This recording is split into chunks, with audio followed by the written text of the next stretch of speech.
Chapter 938. My bodyguards are all behind me. Xianxia sat diagonally on the chair, his slender legs crossed. Which one do you want, old Song? You know who I'm asking. Song Jiang sneered. Facing such a young man, his emotions were even more complicated. Xianxia being too strong might not be a good thing. Is that so? But I like the feeling of being invincible. This was Xianxiao's pride. Song Jiang calmed himself down and picked up the teacup again. Young man, let's talk again. Your request is too much. But I don't want to waste this time. Xianxia spread his hands. You're the one who wants to expose the murderer in Bai Sini's case. If I were old Song, I would let Song Qiaoji go with a smile.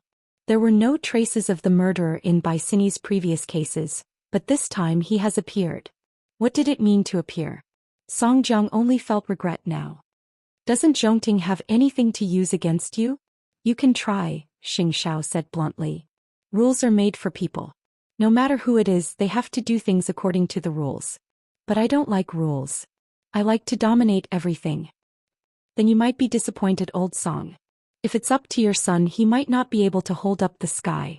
With that, Xianxia took out his phone again and placed it in front of Song Jiang. He repeated the recording. Make your decision. Song Jiang was upset and angry, but there was nothing he could do about the young man in front of him. I accept your conditions, but that doesn't mean I've lost. Words are no proof. Right is proof. Xianxia, don't go too far. When had Song Jiang ever been humiliated like this by a junior? But the young man in front of him had done it. If he had a gun in his hand, he would definitely send Xianxia to hell. But for now, he could only swallow his anger. I'm doing this to save everyone the trouble. With that, Xianxia stretched out his hand and placed the prepared paper, pen and ink in front of Song Jiang.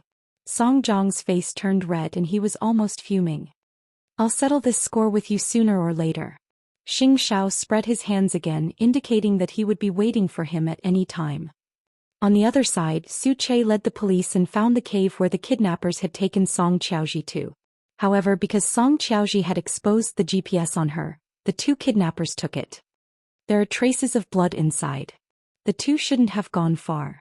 The police surveyed the surroundings and discussed searching the mountain. Su Che looked at the footprints and bloodstains on the ground. The drag marks were so obvious, so he went to look for them. The police followed closely behind. Not long after, Su Che heard the sound of digging on the mountainside. When he rushed over, he saw two men covered in blood burying Xing Kai and Song Qiaoji. In the deep pit, only a portion of their skin and clothes could be seen. When the two men saw Su Che appear, they looked at each other and pounced on him with their tools. However, they were kicked away by Su Che. The other person saw that Su Che was a martial artist, so he turned around and ran. However, before he could take 2 steps, Su Che punched him in the head. Tin Shao, He Shao, the police. They are Shao, He, all. He's still breathing. He just fainted. Send him to the hospital. Su Che looked at the two of them and sighed. Xing Kai was really going all out for love this time. He used to think that this man was a coward, but now he felt that he still had some guts and courage. Then Su Che called Xianxia to report. He's been saved, but I'm afraid he'll have to lie in the hospital for 10 days to half a month. As long as he's alive. With that, Xianxia hung up the phone and left with the agreement signed by Song Jiang. Thank you, Elder Song. Song Jiang sneered as he watched Xianxia walk away. His hands clenched into fists. See. The police arrested the kidnappers and brought them back to the police station. Xing Kai and Song Qiaoji were sent to the hospital. Because Xing Kai's injuries were too serious and he had multiple fractures, he stayed in the operating theater for 3 hours before being sent back to the ward. Song Qiaoji was only unconscious, but she suddenly woke up halfway and sat up from the hospital bed. Mu Qiqi was at the door of the ward. When she heard Song Qiaoji's shout, she immediately walked in. You're awake? Qiqi, where's Kai? Song Qiaoji immediately grabbed her hand. Kai is seriously injured. Lift the curtain and take a look yourself? Mu Qiqi gestured to her next door. Song Qiaoji quickly opened it and saw Xing Kai lying on the hospital bed wrapped in gauze. She finally heaved a sigh of relief. You won't die, right? You won't die, right? Master Shao spent so much effort to negotiate. How could he let him die so easily? Mu Qiqi smiled. Don't worry. He's just suffering from external injuries. He just needs to recuperate. What about his secretary? She's also in the hospital. Her injuries aren't serious. It's good. Song Xiaoji immediately relaxed. Only then did she feel that she had no strength left in her body. Lie down and rest. When your body recovers, you can take care of him. Don't you think so? After saying that, Mu Qiqi took out the agreement signed by Song Jiang from her pocket and handed it to Song Xiaoji. Don't worry. In the future, the Song family won't cause trouble for you anymore. You now belong to the Xing family and Xing Kai, second sister-in-law. Song Xiaoji could hardly believe it. However, when she saw the familiar handwriting, she cried out, "Thank you, thank you.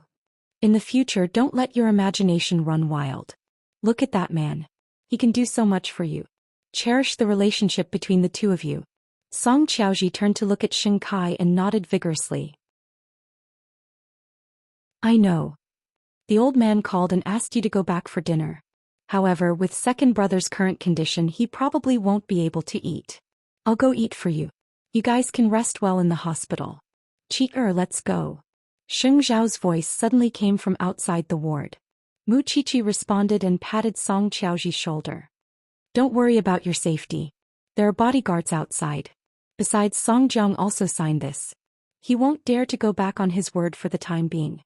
With that, Mu Qiqi walked out of the ward and returned to Xing Zhao's side. "What was the negotiation between you and Song Jiang like today? I really want to know. If I wasn't pregnant, I would have gone with you." Xing Zhao tilted his head to look at the little one and hooked her chin. It was thrilling and exciting. "Then Song Jiang must hate you now." "Why? Are you afraid?" Xing Zhao put his arm around Mu Qiqi's shoulder and led her to the black Bentley. "It's not that I'm afraid. I just feel that my man is a true hero." Xing Zhao brought her into the car and protected her abdomen. His expression did not change. "But in the future we might face an even greater crisis."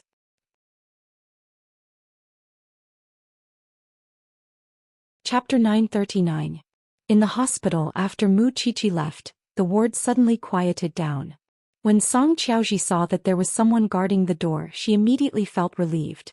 She got up and closed the door before sitting next to Xing Kai's bed. Then she stretched out her injured hand and held Xing Kai's palm tightly. "Why are you so stupid? I'm not worth your sacrifice at all." "It's worth it." The sudden hoarse voice caused Song Xiaoji to suddenly raise her head. Her eyes were filled with surprise. "You're awake? You're worth it." Xing Kai was seriously injured, so he did not dare to move. However, when he saw his woman by his side, everything that had happened today was worth it.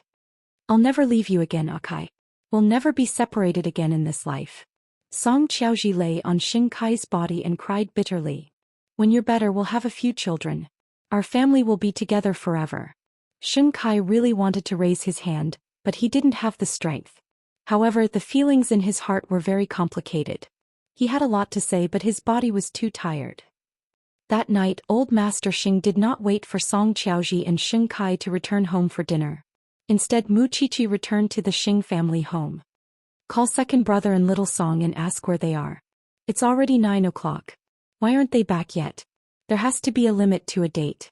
The old man was very anxious and irritable. It should be said that he had a premonition in his heart. Mu Qiqi put down her chopsticks and pressed the back of his thin hand. She said seriously, "Don't look for them.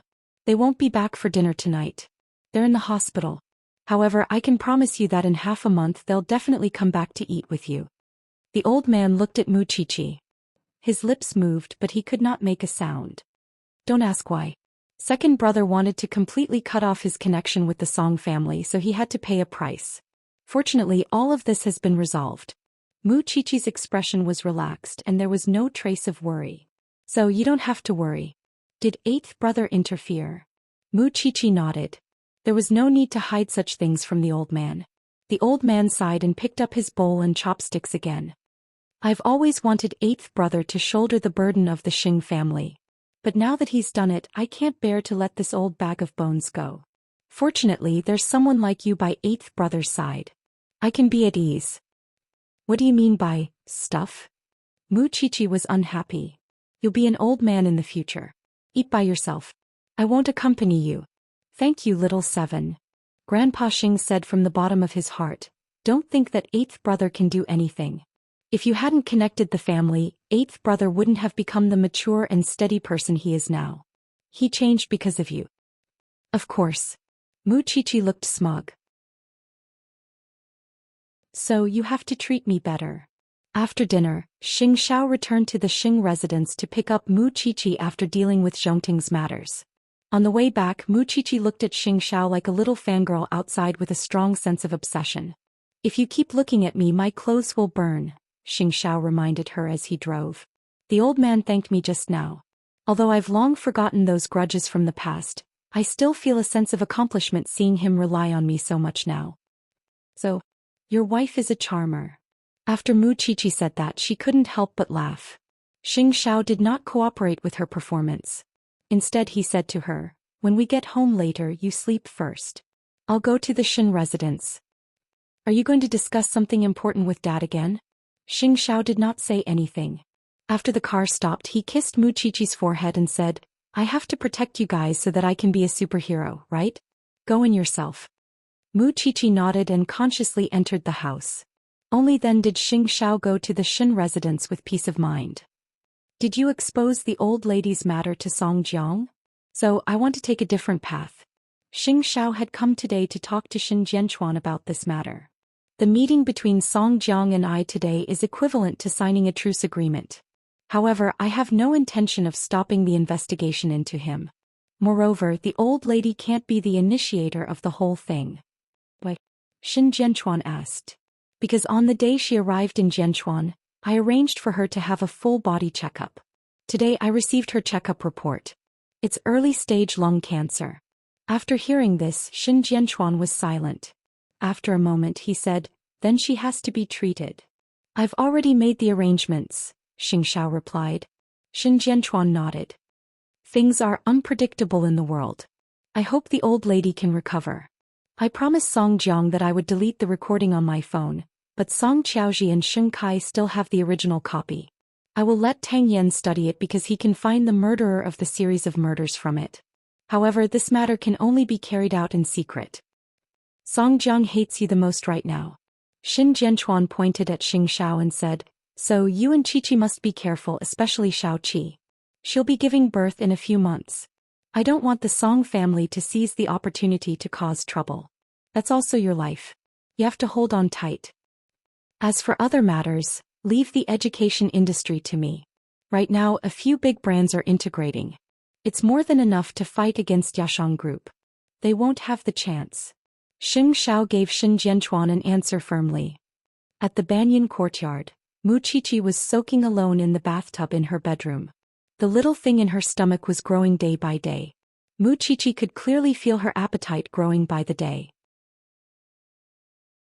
Seeing that her hands and feet had become thicker, Mu Qiqi was a little discouraged. When I give birth, I wonder how fat I'll be. Why are you so fat? You're also my only wife. Xing Xiao leaned against the door frame and answered her muttering. Mu Qiqi turned her head and saw the man. She immediately smiled. You're back. How do you do it? Every time you see me, you're exceptionally surprised? Xing Xiao was a little strange. The two of them had only been apart for a short 20 minutes. Don't you want to rub, touch, kiss and hug me when you see me? I thought that love is like this. Even if you're in front of me, I'll miss you very much. My heart and eyes are filled with you. Every second I see you, I feel very happy.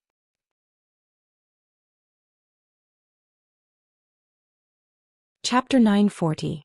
Mu Qiqi widened her eyes and looked at Xing Xiao. They had been husband and wife for so many years, but this man still liked to say sweet words. Just by saying it once in a while, this man's heart would fly into the sky. Good words don't be repeated twice. Xing Xiao lowered his head slightly and bit her neck in the misty bathtub. His posture was very erotic. Mu Qiqi felt her entire body start to tremble, especially after she was pregnant. Every inch of her skin had become more sensitive. How could she bear being bitten by Xing Xiao like this?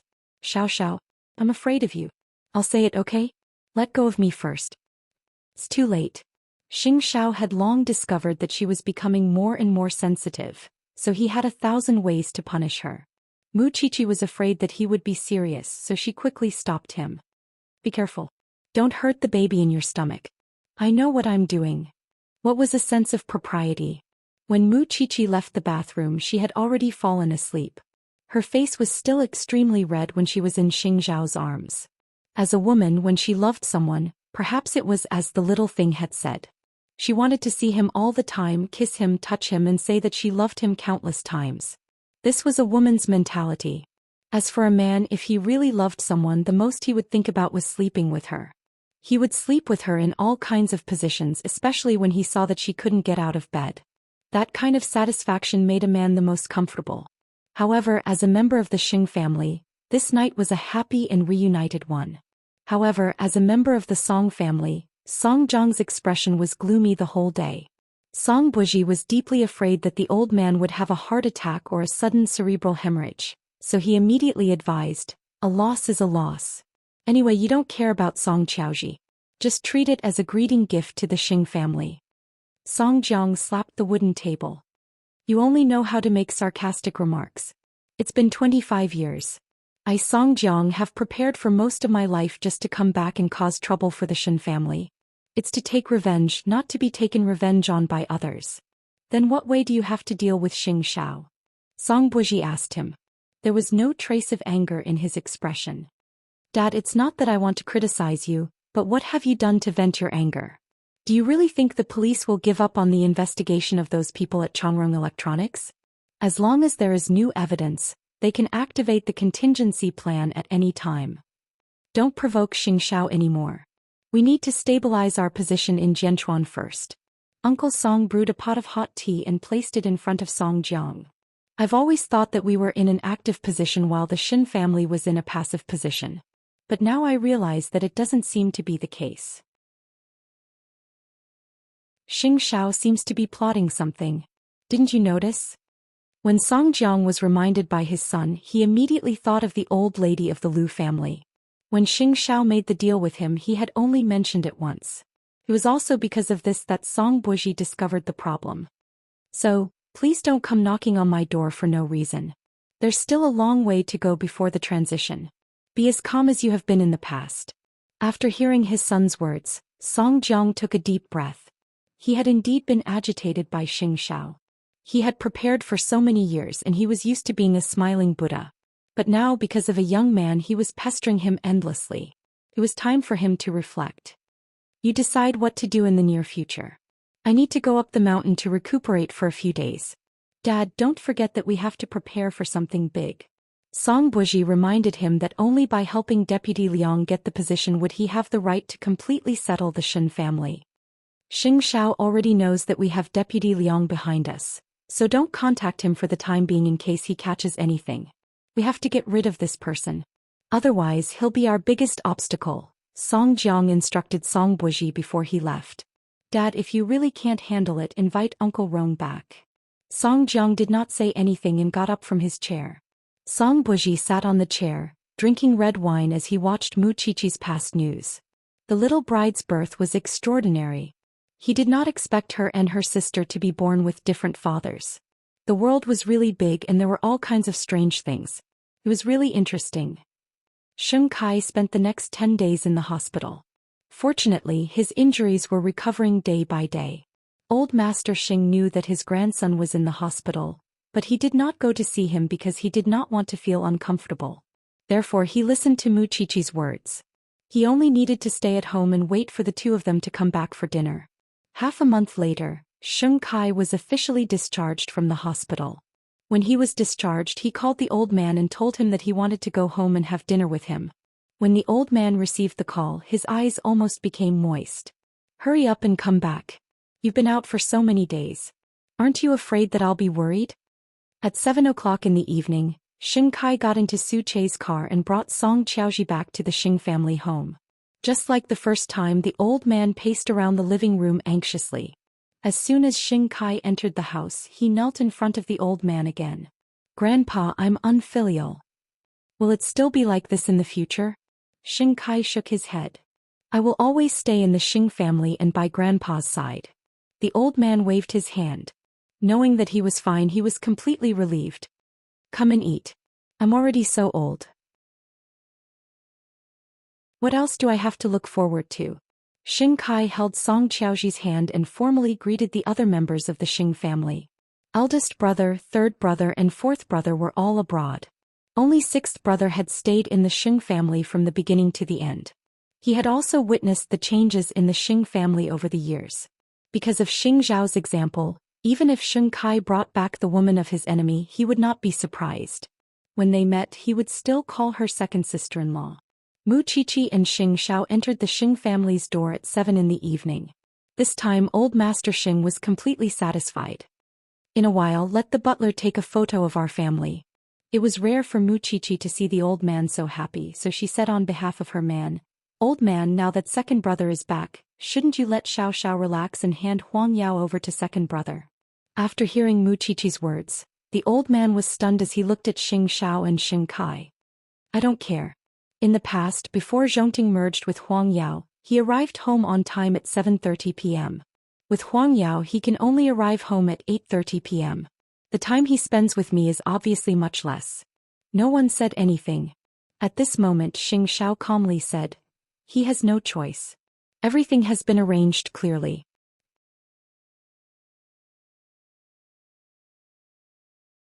Chapter 941. Huang Yao is much easier to manage than before. You don't have to do your best. After Xing Xiao took over Huang Yao, he had used Zhongting's powerful background to optimize Huang Yao's internal structure. The problems from before had long disappeared and now the managers were much more relaxed. Then it's decided. Mu Qiqi knew that her man was much more relaxed, so she immediately beamed. "I say, you came back for dinner because of this, right?" The old man saw through Mu Qiqi's intentions and grabbed her. "Others can't even beg for it, but you don't have any intentions at all. This is God's arrangement." Mu Qiqi peeled a shrimp and placed it on the old man's plate. "Speaking of which, what do you plan to do, second sister-in-law?" When Song Qiaoji heard Mu Qiqi suddenly mention her, she said, "I'm an obstetrician, so I still plan to work in the hospital." "Then it's decided." "Perfect." Old Master Xing looked at the family and felt that they were so harmonious and warm. He felt that he had no regrets. Now, his greatest hope was to see eighth brother's child born as soon as possible. Time passed very quickly. Ever since Xing Xiao and Song Jiang stopped fighting, the Song family had indeed quietened down a lot. For 3 consecutive months, there were no more incidents. At present, Feng Xianxian was about to give birth, and Mu Qiqi was 7 or 8 months pregnant. Wherever she went, she carried a big belly. In these few months, a brand new situation had appeared in Jianchuan's education industry. A few old educational institutions, probably in order to find a chance of survival, actually boldly invested money and began to optimize the industrial structure. Soon they won a good reputation in the education world. This was a huge impact on Yashang Group. The Song family's financial industry abroad was not optimistic. They might not be able to last for the 5 years that Xing Xiao had predicted. Therefore, the domestic business was very important to the Song family. It was already late autumn and Jianchuan loved to rain. Looking out from the towering office, all he could see was mist. Xing Xiao was wearing a blue suit and a brown coat. He sat in the reception area with Xin Jianchuan and was predicting what the Song family would do next in order to counterattack. Not long ago, in the International Educational Institution Selection Competition, Yashang Group was directly thrown out of the top 10 with a 13% complaint rate. I have also collected some recent data about the education industry. According to the survey, Yashang Group was indeed very strong at the beginning, but the disadvantages are also very obvious. According to the normal competitive relationship, Yashang Group will soon no longer be competitive. Dad, the Song family must know what we know better. Song Buji will definitely change next. Xing Xiao stacked the documents together and looked at Xin Jianchuan seriously. We must stabilize the current situation as much as possible. Most importantly, we can't let the Song family know that we have anything to do with this. Don't worry about that. Xin Jianchuan took off the glasses on the bridge of his nose and rubbed the space between his eyebrows. Every time I have something to convey, I will entrust a lawyer to convey it on my behalf. I haven't met them before, so the Song family won't be able to notice it for a while. It's been 3 months. I also want to see if the Song family has really improved after being quiet. With that, Xing Xiao stood up from the sofa and said to Xin Jianchuan, "I'll go home with you." It's only 5 o'clock now. Xin Jianchuan looked at his watch in confusion. Qi emotions are the most unstable, Xing Xiao answered naturally. Xin Jianchuan immediately understood. Only when it came to that little one would his son-in-law not ask about anything. He had to satisfy her first. Don't give in to her too much. There has to be a limit to everything. Xing Xiao did not say anything. He had never complained about the little one in front of Xin Jianchuan. His tolerance for others was very low, but when it came to Mu Qiqi his tolerance seemed to be endless. As for why Mu Qiqi's emotions were unstable, it was because she had recently joined a group of mothers. There were many pregnant women or mothers in the group who were always sharing all kinds of negative things. After Mu Qiqi saw them, she became much more sensitive than usual. If Xing Xiao was by her side, she wouldn't have so many feelings. Things like giving birth to a child was difficult. Mother-in-law and husband couldn't protect themselves. Giving birth to a child was painful, not allowing a cesarean section, and no one cared about the pregnant woman after the child was born, and so on. In the end, Xing Xiao left the group for her. Don't read too many useless things. You don't have these problems. I'm just pitiful for them. Mu Qiqi felt uncomfortable. Many people say that if two people are together for a long time, they will turn love into family. When the child is born, there's a high chance that it will turn into an enemy. What about love for each other? Xing Xiao hugged her with a teasing smile on his lips. Love is the most important thing to maintain a family.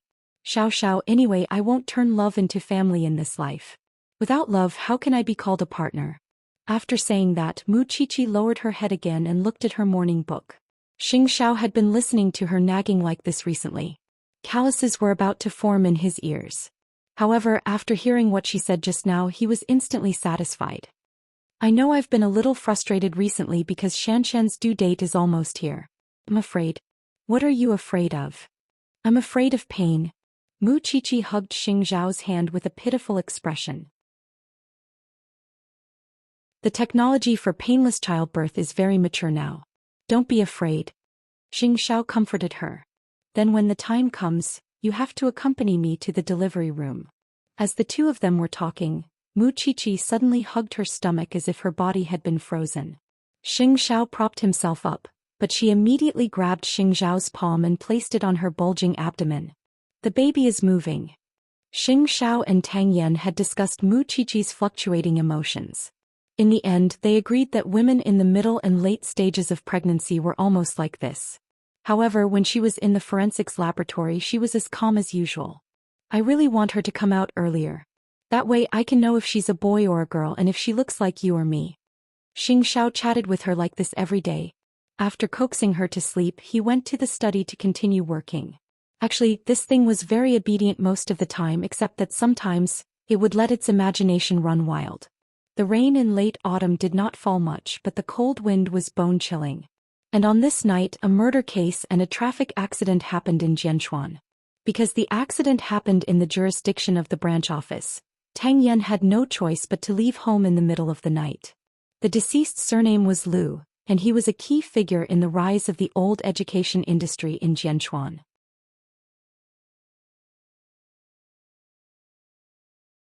Chapter 942. In the drizzle, Tang Yan was wearing a windbreaker. He squatted beside the corpse lying on the ground and carefully observed it. This person with the surname Liu had indeed died before the car accident. Captain Tang, Professor Tang is hospitalized. No one from the forensics team can come over now. Old Qing held a camera and said to Tang Yan, "Do you want junior sister Mu to come over and take a look?" Tang Yan stood up and glared at him. "Do you know that she's almost 8 months pregnant now? Then what should we do? There's only a mother with dementia at home. Without a nurse, how can he leave?" Old Qing sighed. "Why is our branch office so poor? Cut the crap. I'll go report the situation to the chief and send more people. You continue to investigate the scene." Tang Yan took out his phone and dialed a familiar number. Tang Yan stood in the rain. Although someone had given him an umbrella, he needed to remain calm at all times. If not, his heart would be at home. Feng Xianxian was about to give birth. He had once promised Feng Xianxian that he would be by her side when she gave birth. In addition, there was no one else at home. If anything happened to Feng Xianxian, he would never forgive himself for the rest of his life. Therefore he called Mu Qiqi first. In the middle of the night, the people who answered the phone were naturally men, so Xing Zhao's voice was heard. What's the matter? There's no one at home. Can you bring Xianxia to the banyan courtyard to rest? I'll get Fifth Aunt to pick her up. Xianxia answered very straightforwardly. After saying that, Xianxia was about to hang up the phone, but Tang Yan stopped him. Do you know the middle-aged man with the surname Lu? He's a famous person in the education world. I do. Why? Xianxia lowered his voice and asked. He's dead. He was killed. We don't know the cause of death yet. If you know anything, you can tell me. How smart was Tang Yan? What did Yashang Group do? In the education industry in the past 3 months, the entire Jianchuan had witnessed the competition in the education industry. The former well-known education brand had recently made industrial adjustments, which had a huge impact on Yashang Group. 3 months later, the middle-aged man surnamed Lu died here. It was inevitable that people would think about it. After all, they were not curious at all that the Song family would do such a thing. What I know is what you said just now, Xianxia answered calmly because he had been lowering his voice. I understand. Thank you, Chief Xing. With that, the two of them hung up. Then Xianxia took his phone and went out. Not only did he inform Fifth Aunt, but he also called Shen Jianchuan. Dad, I got the latest news. Elder Lu has gone. After Shen Jianchuan heard the news, he sat up from the bed.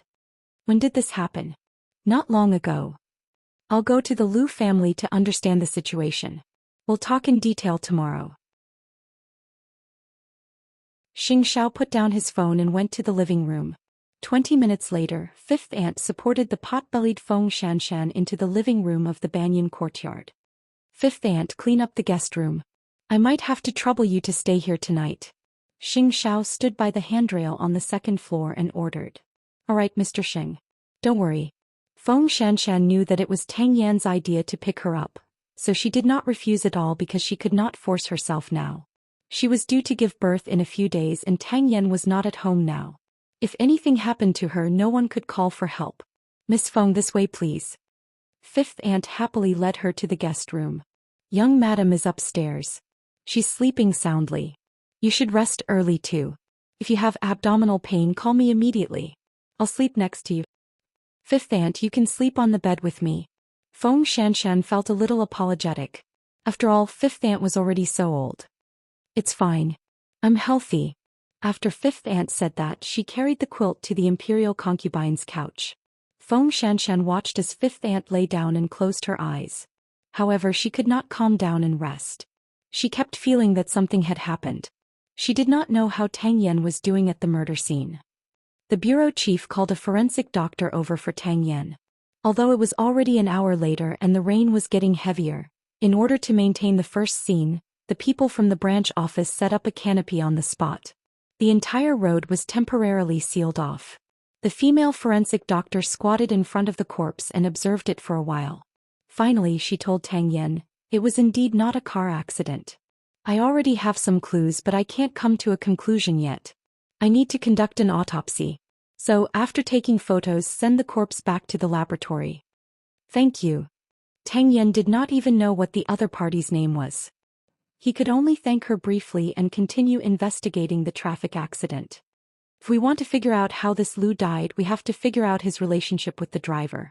Now that the driver died on the spot, old Qing, give me a copy of the driver's information as soon as possible. Xiaolong, go and get the surveillance footage at the intersection to determine the cause of the car accident and whether it was an accident or man-made. Do these basic tasks for me. And that night he knew that he basically did not need to rest. This was because this person with the surname Lu had been really famous recently. His sudden death would definitely cause rumors to fly everywhere again. If it was really done by their opponent, then the Song family was too brazen. From the incident to the next morning, the process of the car accident, including the identity of the driver, was all figured out. Captain Tang, this driver's name is Li Dong. He's a delivery driver. He's usually responsible for delivering frozen seafood and other ingredients to the mall. From the surveillance footage, the driver suddenly turned and accelerated. That's why he collided with him, and that's why Lu's body was thrown out of the car. From the surveillance footage, his expression was calm and there wasn't a trace of panic. He probably didn't know that a body had been placed in his car. who would swagger around and drive a van with a body in it, planning to deliver goods to someone else. Old Qing told Tang Yan the information he had collected. The other driver of the car stepped on the accelerator by mistake when he turned the corner, causing him to accelerate. After a comprehensive analysis, the traffic accident was an accident. The driver has nothing to do with the education tycoon surnamed Lu. After Tang Yan heard this, he crossed his arms and said to Old Qing, "Continue to the traffic control department and get the footage of the van. See when the body was placed in it. In that case, the traffic accident can be handed over to the traffic police to close the case."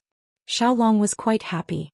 At least it was not related to the murder case, so he would have to do less useless work. "I'll go get the autopsy report." Tang Yan looked at his watch and was about to go to the autopsy room when he was stopped by Xiaolong. "Junior sister Xianxia should be giving birth, right? Captain Tang, shouldn't you go back and take a look?"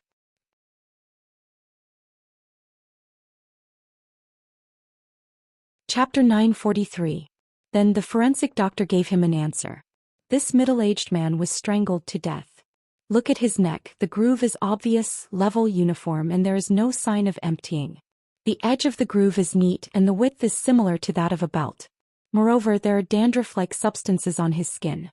Combined with the characteristics of his face and the internal bleeding in his ears, this is a very typical death caused by mechanical asphyxia.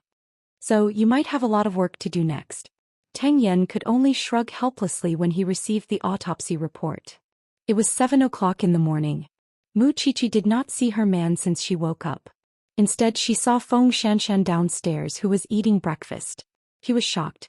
Then she understood why Feng Xianxian was here. Tang Yan went out to the field. He hasn't come back yet.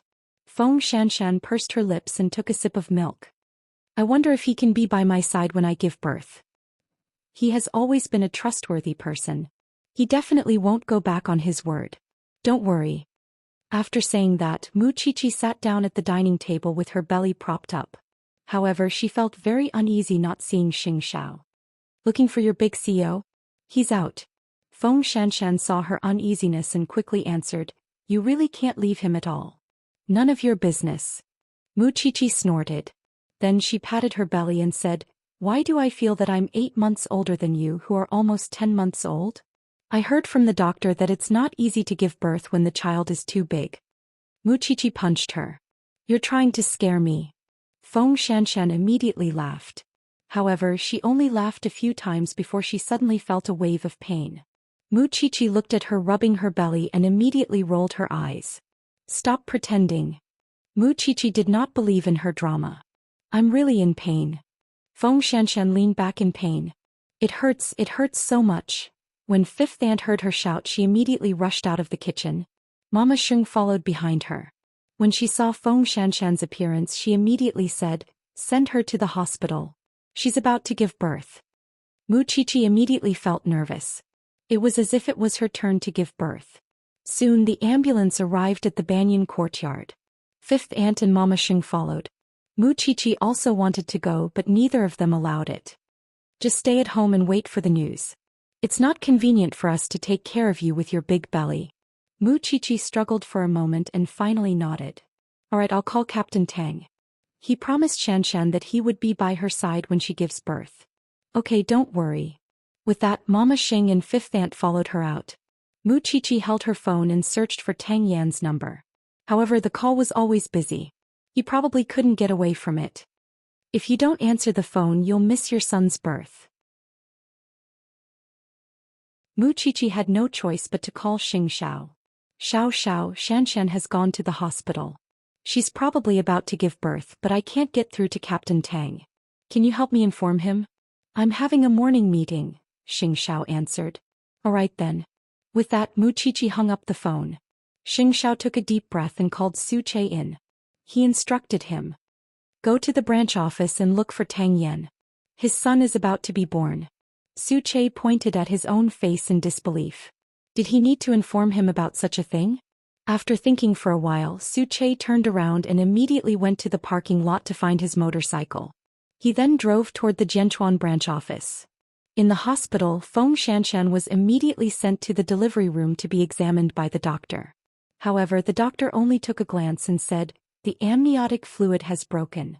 Family members don't come in. Fifth aunt and Mama Xing were not Feng Xianxian's family, so other than Tang Yan, they did not know who else to inform. Feng Xianxian endured the pain brought about by the contractions. There was only one thought in her mind. That man had promised her that he would be by her side when she gave birth. However, he probably couldn't get away from her now. The nurse was in the delivery room making all kinds of preparations. Seeing Feng Xianxian's uneasy expression, she asked her, "Is the husband here? Should I let him in?" Feng Xianxian shook her head. "He can't come. He's a criminal police officer. He took a mission last night." "I see. Then you don't have to feel uneasy. The police are like this. Although they sometimes make us feel wronged, it's not that he doesn't love this family, right?" The nurse comforted her. "I'm also a police wife. I've given birth to 3 children and my husband is catching criminals. However, this doesn't affect our relationship because I know that he has always been worried about me. You're the same. He must be worried about you too. So be strong. It's not a big deal. We'll help you." With the nurse's comfort, Feng Xianxian calmed down a little. "Are you feeling better?" Feng Xianxian nodded. "All mothers are great. You're no exception." Tang Yan had just come out of the Lu family's home. The entire Lu family was in a state of grief, so the deceased son Lu Zichen cooperated with the police to make a statement. In short, the Lu family doesn't know why her husband and father are gone. Xiaolong looked at the statement helplessly. "I'll go to the Lu family's education company again," Tang Yan said. However, when he remembered that Feng Xianxian was still in the Xing family's home, he took the opportunity to call Feng Xianxian. However, Feng Xianxian's phone was in the guest room of the Xing family, so no one answered. Originally, he wanted to call again at another time, but Su Che, who was riding his motorcycle, suddenly stopped in front of him and said, "Your wife is in the hospital." When Tang Yan heard these words, he turned around and left. "Captain Tang? Captain Tang." Xiaolong quickly chased after him. "What's wrong?" "You and old Qing go to the Lu Corporation's company. I'll go to the hospital." After Tang Yan said that, he opened the car door. Xiaolong was stunned for a moment before he understood. This person is going to be a father, right? A single dog is really envious. After Tang Yan drove at full speed, he thought about his promise to Feng Xianxian. He said that he would be there when she gave birth, but now he had no idea that his wife had been sent to the hospital. He blamed himself and his emotions were very complicated. Heartache, guilt, and anticipation came together, making him panic and at a loss for what to do. Soon he saw Mama Xing and fifth aunt at the entrance of the hospital. He quickened his pace and rushed up to them. "Auntie, where is Xianxian? You're finally here." Mama Xing looked at Tang Yan and said, "She's in the delivery room. She's been in there for a while. I don't know what's going on now. Go and ask the doctor if they're allowed to visit."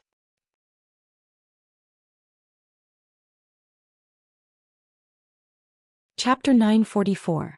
The doctor glanced at him and refused without thinking. "No, because it's not a separate delivery room, so the family should try to wait outside." "Doctor, just one side. Doctor, just one side. I'm a police officer. I didn't go home last night. My wife is about to give birth in the morning and someone else called me.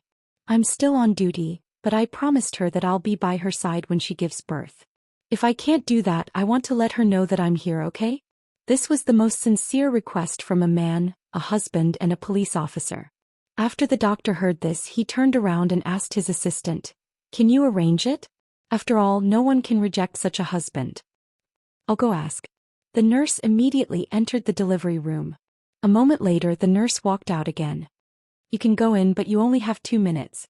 Is that okay?" "Enough." Tang Yan nodded immediately. "Then I'll take you to disinfect and put on sterile clothes." The nurse immediately extended her hand to Tang Yan. "This way, please." Soon Tang Yan changed into sterile clothes and put on a mask. He was only waiting for the nurse to inform him. Finally, he entered the automatic door with an uneasy heart. Behind the door, Feng Xianxian was lying on the bed. Because of the pain, she was already sweating. Tang Yan immediately walked over and lay down in front of her. "I'm here." Before Feng Xianxian could see the man's face clearly, she heard the 2 words. "I'm here." The man's familiar body temperature and scent gradually made Feng Xianxian feel real. She didn't expect him to really come. "Be strong. It's okay. Trust the doctor and nurse.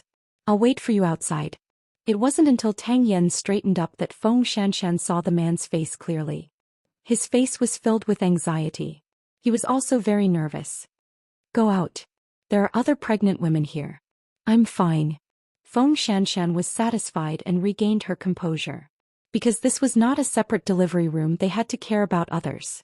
Tang Yen nodded and leaned over to kiss her forehead again. Even if the baby is born, the most important thing in my heart will always be you. After saying that, Tang Yen let go of her hand and turned to leave the delivery room. Everything was worth it. Even if she had to endure the pain of childbirth, even if she had to endure all the hardships, with Tang Yan's words just now, she felt that everything was worth it. Your husband has already done better than most husbands, the doctor said in her ear. Happy pregnant woman, good luck.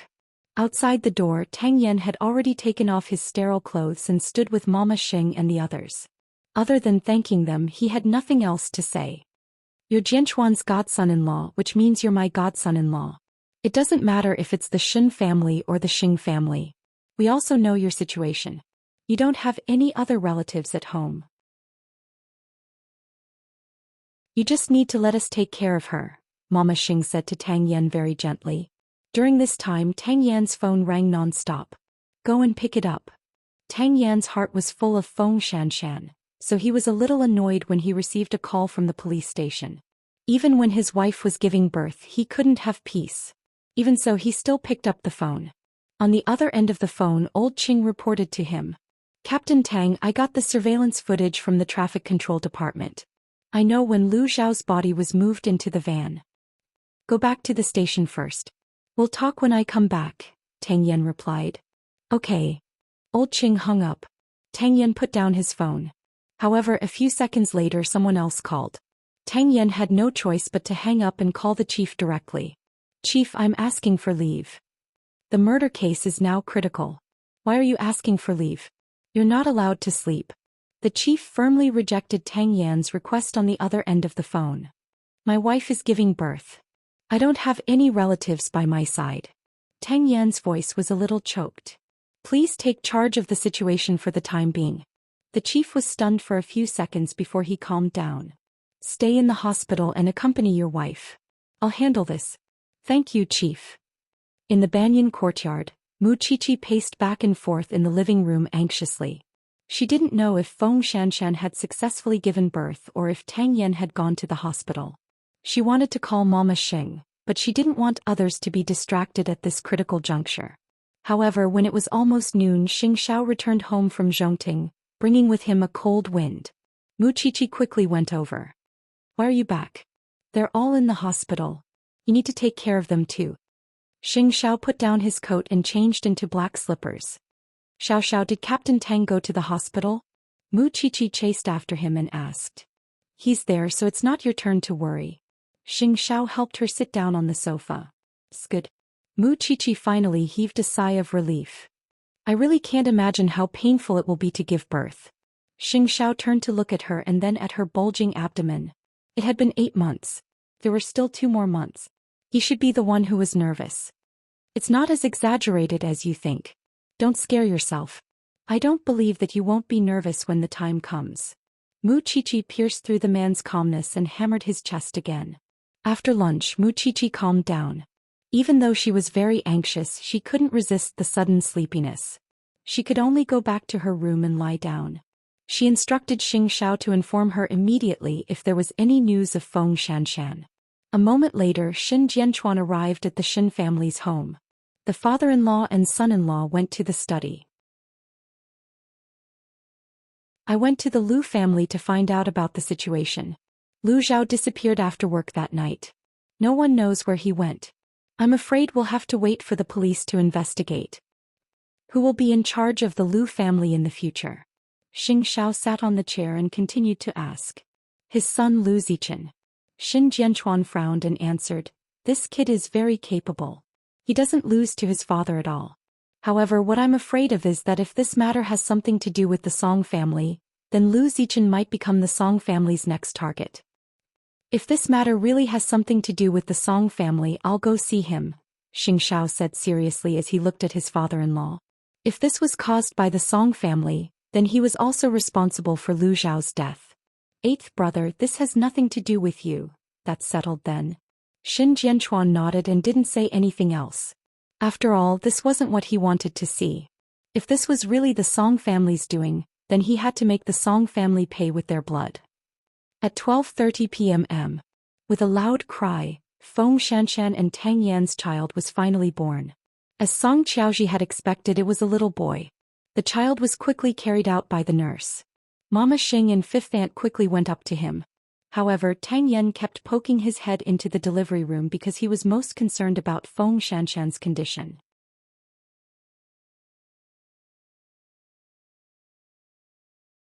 Chapter 945. Tang Yan nodded, but he still did not look at the child. When Feng Xianxian was pushed out, he quickly went forward. Are you all right? It's been hard on you. Feng Xianxian was too tired. Because it was her first child, it took her a few hours to give birth to this thing. She was surprised and comforted to see Tang Yan. You're a father now. I won't give birth in the future. I don't need any excitement. I just need a child. I don't want to torture you, Tang Yan said as he touched Feng Xianxian's forehead. I'm fine. I'm really fine. Soon, Feng Xianxian was pushed into the ward and the child was placed next to her. Feng Xianxian tilted her head to look at the soft little thing and was very surprised.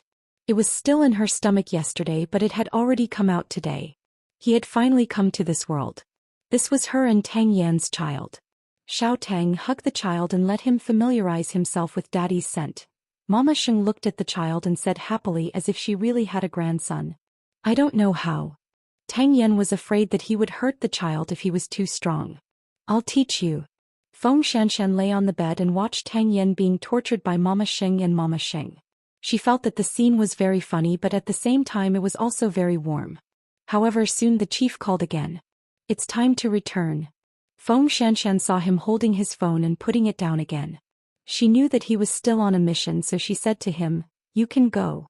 There are doctors and nurses here. Fifth aunt and auntie are also here. Are you really fine? The earlier you solve the case, the earlier you can go home and hug your son. Feng Xianxian was not pretentious at all. When they first got together, she knew what kind of man she had followed. Then have a good rest. Remember to call me if there's anything. With that, Tang Yan handed his son to fifth aunt and bowed to Mama Xing and fifth aunt. Sorry to trouble you.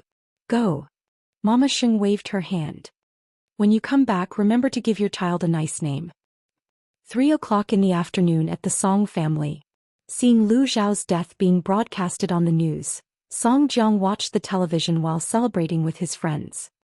I want to see who else wants to block the Song family's path to wealth. Old Song, don't forget that he still has a son, Song Jiang's friend reminded him. This person was the Uncle Rong that Song Buji had mentioned. He was ruthless and had no bottom line. Therefore, compared to his biological father, Song Buji was more afraid of Uncle Rong. What's wrong with a son? With you by my side, what's there to be afraid of? Song Jiang didn't think much of it. Have you? I won't even be afraid of Xianxia. You just have to trust me. The man with the surname Rong boasted. As long as it's something that you want to achieve, I will help you achieve it. What about Xianxia? Give me some time. Song Buji was outside the door. When he heard the conversation between the two old men, he did not enter the living room because he felt that he was getting more and more crazy. At the same time, Muqiqi was woken up by Xianxia. Their son had been born. Muqiqi was very excited to hear that.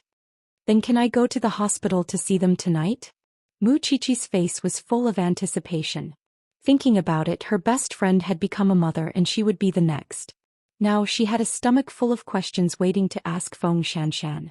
However, Xianxia directly rejected her request. But why? Feng Xianxian just gave birth and needs to rest. If you go and chatter, how will others rest? Muqiqi was very troubled by this. After she got pregnant, she did talk a lot, but she did not expect this man to dislike her to this extent. I just want to get some encouragement to comfort myself. When I give birth, I don't have to be afraid. Your due date is still more than 2 months away. You can ask at any time. Did something happen outside again? Muqiqi suddenly asked Xianxia sensitively. A competitor of Yashang Group died in a van last night. Xianxia did not hide anything from her and told her the truth. After Mu Qiqi heard this, she calmed down. I'm not going, but are you sure it's the Song family's doing? We need Tang Yan to give us an answer. I'll go out in a while. When Dad comes back, you should sleep early. With that, Xianxia got up from the bed. Mu Qiqi suddenly grabbed his arm and asked, how did that person die? Was it the same as Bai Sini's case? He was strangled to death. It was simple and crude without so much elaborate planning. This meant that the Song family was more direct and disregarded life even more. Okay, go and come back early, but you must bring Su Che with you, Mu Qiqi instructed. She could tell the situation clearly. She could call Feng Shanshan, but she did not have to go out. Don't think too much. There's no conclusion yet. Xianxia saw her ugly expression and reached out to rub her forehead. Go and do your work. Don't worry about me. Mu Qiqi let go of Xianxiao's arm and took out her phone. Since she could not go out, she could only call Feng Shanshan. A pregnant woman and a pregnant woman began to exchange all kinds of experiences on the phone. When Xianxia saw this, he went out with ease. He and Xin Jianchuan were going to the Lu family. The Lu family was in a state of grief. Lu Zhao's wife was still bedridden. The person who came out to welcome the two of them was Lu Zhao's son, Lu Zichen. Lu Zichen had always known that there was someone supporting him, but when he saw Xianxia, he was still a little surprised. I'm sorry about your father's death. What does this have to do with Zhou Xian? When the Lu family was in debt and unable to operate, it was you who helped us from behind. That's why the Lu family is where it is today. If you hadn't helped us at that time, my mother and wife would have died of illness long ago. At that time, my mother and wife were waiting for life-saving money. Lu Zichen did not resent Xianxia at all. My father told me that our opponent this time is very fierce, but he still made this decision to protect our family. So, Zhou Xian, you don't have to feel guilty. This is my father's choice, and it's also the path I will defend, Lu Zichen said firmly and seriously. Although my father is no longer here, his spirit will always remain in my heart. Don't worry, I won't go to extremes. I believe that the police will give us an answer. Moreover, I will never give up on fighting against Yashang Group. That kind of educational institution that disregards human life should not exist in this world. Xianxia felt that it was useless to say anything else at this moment. There were only a few words that were the most powerful. I will give your father justice.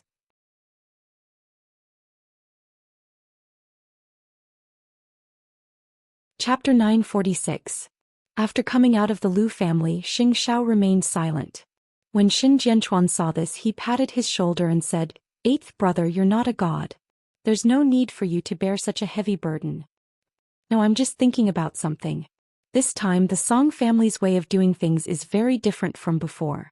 I suspect that Song Jiang has recruited some extreme helpers. Xianxia answered Xin Jianchuan seriously after getting into the car. It's only been quiet for 3 months. If Song Jiang really uses an even more extreme method to make a comeback, I wonder how many people will suffer. The Xin family doesn't matter, but I'm afraid that a good person like Lu Zhao will be implicated. Therefore, Xin Jianchuan frowned deeply and looked at Xianxia. Eighth brother, we have to be heavy-handed. Xianxia nodded slightly. It seemed that using time to deal with the Song family was not going to work. I'll see the results of Tang Yan's case first. The two of them left the Lu family and returned home. Xianxia did not expect Mu Qiqi to still be waiting at home. Why aren't you sleeping yet? Are you going to meet the family of the deceased? Mu Qiqi sat on the bed and asked Xianxia. Xianxia stopped taking off his trench coat. After a second he nodded. It's not a good thing to be too smart. You've already made it so clear in the afternoon. If I still can't tell, I'll have been your woman for so long. Do you have any leads on the murderer? Mu Qiqi lifted the blanket and wanted to get out of bed, but Xianxia stopped her. It's cold down there. My body is mine. I know if it's cold or not. Xianxia did not stop her. He sat down on the sofa and replied, waiting for news from Tang Yan. Then hurry up and take a shower. Your body is cold. I don't even want to hug you. Mu Qiqi stood in the distance in disgust. Xianxia got up and walked to the bathroom. Mu Qiqi took the opportunity to call Tang Yan. On the phone, Tang Yan sounded very tired. He had not rested since last night. It was because the higher-ups were in a hurry to solve the case. Captain Tang, what's the situation now? When Tang Yan heard Mu Qiqi's voice, he thought that he had heard wrongly. He took out his phone and looked at the number again. After confirming that it was Muchichi's, he said, "Other than knowing that the body was dumped from a small alley, there is no other progress. The alley leads to rows of demolished houses, and there are no surveillance cameras along the way. The person who dumped the body was a man in his 40s wearing a mask and a hat. Other than that, there is no other information." "Where's the corpse?" "The cause of death was asphyxiation. There were no other injuries on the body. The tool used was a belt, but we've already checked it. The murderer must have grabbed such a tool as an aid because it contained a lot of bacteria and not sweat. We have to find out." Muchichi was a little anxious. "Can I see the body? Your family members will agree to it?" Muchichi was about to answer when Xianxia snatched her phone away. However, Xianxia answered Tang Yan directly, "I don't agree. You believe in my professionalism. I want to help you. No, I want to help myself. I want to help the Shin family." Xianxia looked down at her and finally answered Tang Yan, "I'll send her to the branch office in half an hour." Then he returned the phone to Muchichi. "You can always get yourself involved in all kinds of dangerous situations. What if I really help Captain Tang?" Xianxia took the opportunity to hold Muchichi's neck and snorted. "I'll call you Daddy. It's a deal." A few minutes later, the two of them packed up and went downstairs. For safety reasons, Xianxia did not let Su Che get off work. He even had to be their driver. Muchichi saw Su Che yawning in the rearview mirror. She tugged at Xianxiao's arm. Xiao, have you been enslaving Su Che for too long every day?" Xianxia glanced at the back of Su Che's head and said lightly, "I'll give you a day off tomorrow. Have a good rest." When Su Che heard that he was taking a day off, he immediately became energetic. Muchichi couldn't help but laugh when she saw that. She asked, "What do you do during the holidays?" Su Che thought about it. Ever since he started following Xianxia, he rarely had free time. Even in the middle of the night, he was called by Xianxia to be his driver. "A blind date. My uncle arranged a blind date for me." Muchichi smiled even more happily and poked Xianxiao's chest. "You should at least care about your subordinates' physical and mental harmony." Xianxia frowned. Did he need it? Soon the three of them arrived at the branch office. At that time, old Qing was waiting at the door. When he saw Muchichi, he immediately beamed. "You're finally here. Where's the professor?" Muchichi followed old Qing and walked quickly to the autopsy room. "The professor is performing gallstone surgery. The forensics department has lost its backbone. The chief even transferred a female forensic doctor over from outside, but I always feel that her work is not as meticulous as yours." "Where's Captain Tang?" Muchichi continued to ask. "He's in a meeting. Thinking about it, he's really miserable. He just became a father today and he can't stay at home with his wife and child. He still has to waste his time here. I feel so wronged," old Qing explained as he opened the door for her. "Are you okay?" "I'm strong." Muchichi made a gesture to show off her muscles. Then she walked to the dissection table. "Old Qing, you go out first. It's fine as long as you're not afraid." Old Qing was a big man, but even he felt creeped out by staying in such a place. "Hurry up and go out." Muchichi was already chasing him away. Old Qing walked out of the autopsy room and saw Xianxia and Su Che sitting in the lounge. He naturally respected these two people very much. He quickly greeted them and went to the meeting room. "Chi-Chi is here?" Tang Yan asked as he flipped through the information. "Yes, she chased me out the moment she arrived." Old Qing shrugged. Tang Yan lowered his head again and muttered, "I hope she can give me something different and open up my mind." He definitely can. I've never seen anyone more meticulous than little junior sister. In terms of professionalism, everyone recognized Muchichi. Although she was only a student and had even dropped out of school, the experience she had accumulated over the past year had also allowed people to see her strengths. Of course, she could not find another flower in the autopsy, but she could see a lot of things that others could not. Piao Xing is outside. "Captain Tang, do you want to go and greet him?" Tang Yan put down the information in his hand and walked to the lounge. When he saw Xianxia sitting on the sofa, he asked, "How much does Xiao Xing know about the Liu family?" "It's a veteran education company that has risen in the past 3 months. I supported it," Xianxia answered without hesitation.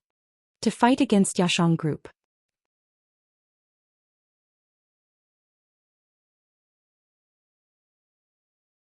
Chapter 947. What right do you have to educate me? I'm a father today. There was a hint of pride in Tang Yan's expression. Xianxia just couldn't surpass him in this regard. He had no choice. Solve the case as soon as possible. Don't always drag my cheer out to help. The two men were sitting in the lounge chatting when old Qing suddenly called out to Tang Yan. Captain Tang, Chi found something. When Tang Yan heard that, he immediately got up from the sofa. That's why I dragged her here. After saying that, Tang Yan quickly walked toward the autopsy room. What did you find? Mu Qiqi took off the button on Lu Zhao's shirt and handed it to Tang Yan. Take a closer look. Tang Yan took a magnifying glass and immediately found that there were many scratches on the blue button. This is the second button on Lu Zhao's suit. In other words, it's about his abdomen. Because Lu Zhao has a beer belly, the scratches on this button are very deep while the scratches on the other buttons are very shallow. I think the forensic doctor probably thought that these scratches were the lines on the button. But Captain Tang, turn it over and take a look. Tang Yan flipped the button and found that there was some powder around the black thread. What is this? This isn't an ordinary latex paint. It's a new type of environmentally friendly decoration material, diatomaceous mud, Mu Qiqi explained as she supported herself on the autopsy table. This kind of paint originally came from diatomaceous earth. It's deposited from a type of diatomaceous algae in the ocean. It's pure, natural and pollution-free. Now, whether it's home decoration or work equipment, it's widely used. Of course, this kind of thing also has a characteristic, and that is that it's expensive. Ordinary families probably don't know much about this kind of material, or they can't afford to use it. Diatomaceous mud. Tang Yan muttered.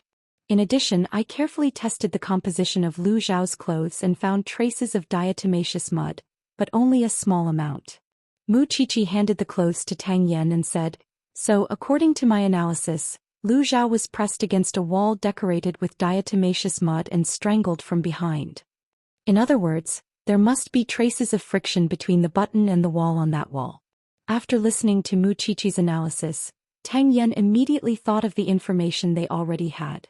If you enter the alley, it's a demolished house that has already been vacated. Old Qing immediately informed the entire team to check the entire demolition house area at the back of the alley. Once you find a wall decorated with diatom mud, immediately mark it because that might be the first scene. When old Qing heard that, he was instantly very excited. As expected, junior sister Qiqi, I'll give you a thumbs up. Tang Yan heaved a sigh of relief. I feel like we'll get a lot of rewards if we go there. Qiqi, you've done something good again. Let's talk about it after we find it. I'm just curious why someone of Lu Zhao's status would go to such a place. Mu Qiqi raised her doubts. However, I believe that once we find the first scene, many mysteries will be easily solved. Go back and rest. Tang Yan patted her shoulder. Mu Qiqi nodded, took off her gloves and put them by the sink. I'll go see Xianxia later. I've let them down. I believe Xianxia won't blame you. After saying that, Mu Qiqi walked out of the autopsy room and returned to Xing Zhao's side. She stuck out her belly and whispered into his ear, I'll wait for you to call me daddy. Xing Zhao looked at the little one's expression and knew that she had gained something. Therefore, he did not care about the occasion and seductively whispered 2 words into the little one's ear. Daddy.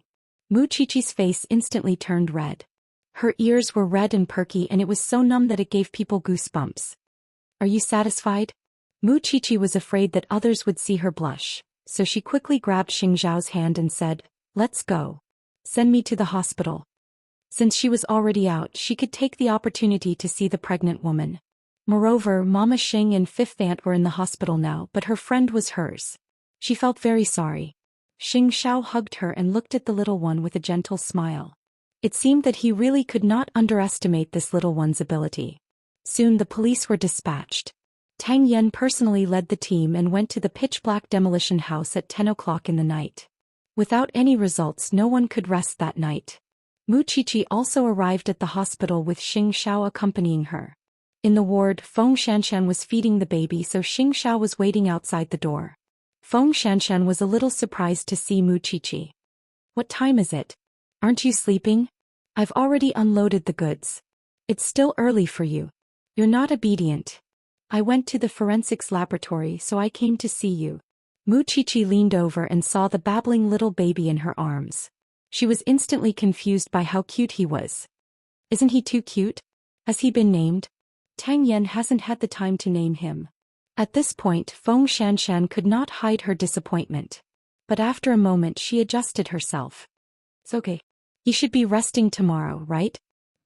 He will definitely be able to rest tomorrow. Muqiqi pinched the little baby's face and did not dare to be too harsh. I really envy you. You've already passed this hurdle. I still have to wait for 2 more months. It's not as scary as you think. By the way, call Auntie and Fifth Aunt back. There are doctors and nurses here. Tang Yan's aunt is also here. Okay, Fifth Aunt will come and help tomorrow. After Muqiqi said that, she pinched the little fatty's face again. He's really too obedient. Yours will be coming soon. You don't have to envy me. Muqiqi looked down at her abdomen and smiled. Then have a good rest tonight. It's almost time for me to leave. Let's go. A woman who had given birth looked different. It was as if she had transformed in an instant. Muqiqi looked at Xianxia and thought of herself in the near future. Perhaps it would be the same. Xianxia was still waiting at the door. Muqiqi quickly got up and walked to the door. Master Xiao, let's go. It's just that their baby is too obedient. I'm so envious. Master Xiao hugged her shoulder and snorted. He's not as obedient as us. On the other side, Tang Yan's team was still working on the case. Just when everyone was exhausted, Officer Long suddenly shouted, Captain Tang, is this the diatom mud? The house in front was a 3-bedroom house. Everyone looked at the flashlight and then saw the yellow decorative wall. From now on, don't touch anything inside. Old Qing informed the forensics team to move out. That's great. We can sleep tonight. Old Qing sighed happily. What sleep? If the forensics team can't confirm that this is the place we're looking for, we have to continue. Tang Yan rubbed the space between his eyebrows and was a little irritated. I'll definitely find this murderer. I'll let him go to heaven or hell.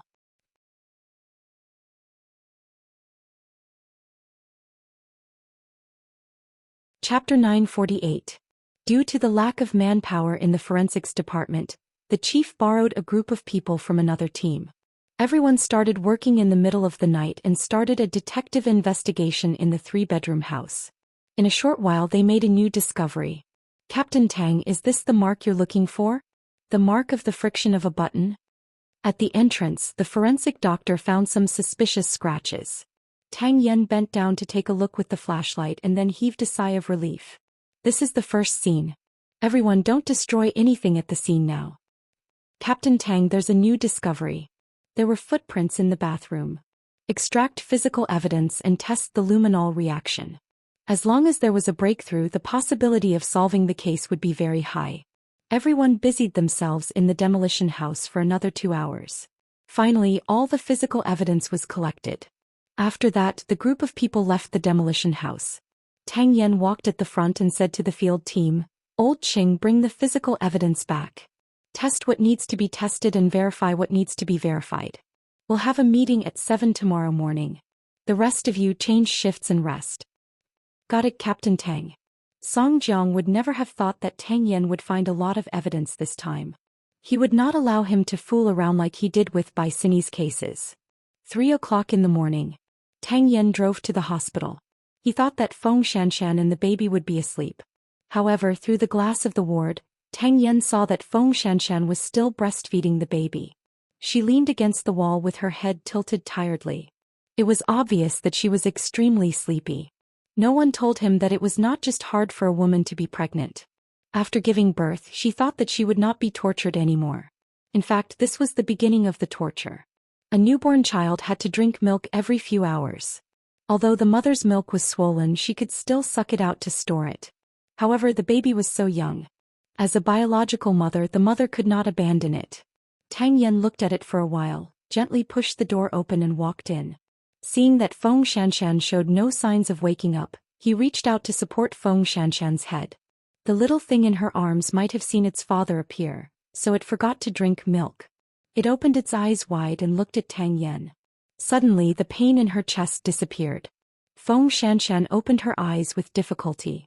Seeing that Tang Yan was right in front of her, she tried to adjust her posture. Are you done? I've already talked to the nurse and found a responsible confinement nanny for you. She'll come to help you tomorrow. Tang Yen combed Feng Shanshan's hair and said, I gained a lot tonight so I can rest for now. I have a meeting at 7 tomorrow morning. Then sleep for a while. Feng Shanshan knew that this man had not rested for 2 days. He worked day and night to solve the case, but he still had to worry about the mother and son. Thinking about it, Feng Shanshan did not feel good. I'm not tired. Let me hold the baby for a while. You can sleep for a while. Tang Yen looked at the little guy in Feng Shanshan's arms and said, You haven't named it yet. Uncle told me that when naming a child you have to look at the layout. Yixuan Tang Yixuan. Tang Yen carefully took the child from Feng Shanshan's arms. Such a small ball was the crystallization of him and Feng Shanshan. Go to sleep for a while. Then I'll sleep for an hour and then you. Feng Shanshan lay down. Tang Yen nodded and gently rocked the child to coax him. After Feng Shanshan fell asleep, he put the baby down. He placed it between him and Feng Shanshan. In fact, Feng Shanshan was not really asleep. She secretly opened her eyes and saw Tang Yen leaning against the head of the bed. He had fallen asleep just like that and he was sleeping very soundly. He was clearly extremely tired, but he still had to think about the mother and son. Thinking about it, Feng Shanshan's eyes suddenly turned red. Everything was worth it. The next morning, Tang Yen waited until the confinement nanny came before leaving. When he arrived at the station, all the clues found in the demolition house last night were put together. The group of people quickly entered the meeting room as if they were on steroids.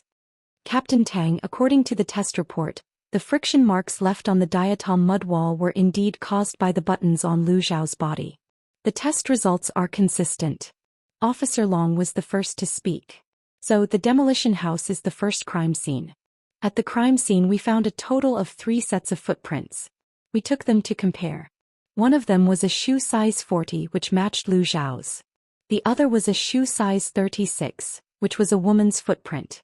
The last shoe size 42 should have been left by the murderer.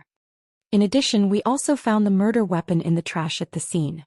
It was a man's belt with the deceased's fingerprints on it. The most important thing is this. Old Qing took out an evidence bag and handed it to Tang Yen. This cigarette butt was found behind the trash can in the bathroom. We went to find out about the owner of the house. The owner is a woman and doesn't smoke. Moreover, this cigarette butt is still fresh, so we suspect that it might have been left behind by the murderer. The DNA on it is still being tested. Okay, now increase the intensity of the investigation. According to the shoe size Old Qing, go and ask the people around to see if anyone has seen a man who is about 170 to 180 centimeters tall, weighs about 65 kilograms and is wearing a mask. Xiao Long continued to lead the team to the demolition house. With the first scene as the center, see if there are any traces of the murderer around. At the meeting, Tang Yen assigned tasks. I'll go visit the nearby tobacco and wine shops and see if the bosses still remember someone who came to buy this kind of cigarette. He believed that as long as there was a direction to investigate, the truth would only get closer and closer. On this day there were several invitations on Xing Zhao's desk. Because it was almost the end of the year, there were more and more banquets at the Chamber of Commerce. He would attend a few of his friends' banquets, but the Song family might also attend. Thinking of this, Xing Xiao stopped his work and called Tang Yen to ask about the progress. How's it going now? I've already caught the murderer's feet. If you need any help, just let me know. Now, Xing Xiao was helping the Lu family stabilize the situation. Because Lu Zhao was no longer around, Lu Zichen still needed time to adapt to taking over. However, he also understood the fierce gaze the Song family had on Lu Zichen. If the Song family wanted to eliminate the roots, then the murderer who killed Lu Zhao might commit another crime and take Lu Zichen's life. Therefore Xing Xiao got someone to follow Lu Zichen. In the evening, Xing Xiao attended a friend's banquet. He did not bring any female companions with him. During the banquet he also saw Song Buji.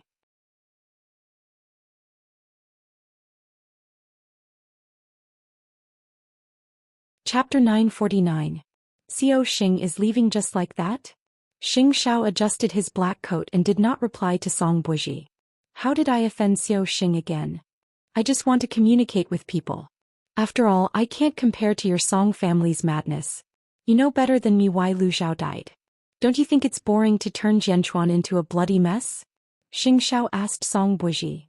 If you play with human lives, you have to pay the price with human lives. However, I don't think the lives of the Song family are that valuable. I hope your Song family can afford the result of your madness. With that, Xianxia walked around Song Buji and left with Su Che. As expected, Song Buji looked at Xingxiao's back and sneered. It was difficult for the Song family's little tricks to hide from Xingxiao, let alone such a big commotion this time. Song Buji looked at Xingxiao's back as he left with a meaningful gaze. In the past, Song Jiang had been extremely secretive and planned with those women. But now he was so brazen that everyone knew that it was the Song family who had done it. This was probably what people said. If God wanted to destroy a person, he would first make him crazy. According to Song Jiang's way of playing, his cards would not be enough to play for 2 or 3 years. With Xingxiao's opponents jumping around, the more calm he was, the more likely it would not be long before Song Buji felt that he would have to collect his father's corpse. After the cocktail party ended, Song Buji received news that Zhongting fully supported the Lu family's development. Moreover, Xingxiao directly said that he would protect Lu Zichen. This was the first time Xingxiao had responded to the Song family's provocation so many times. And the moment he responded, he revealed a big piece of news. This was because Xingxiao was hinting that Lu Zhao's death was related to the Song family.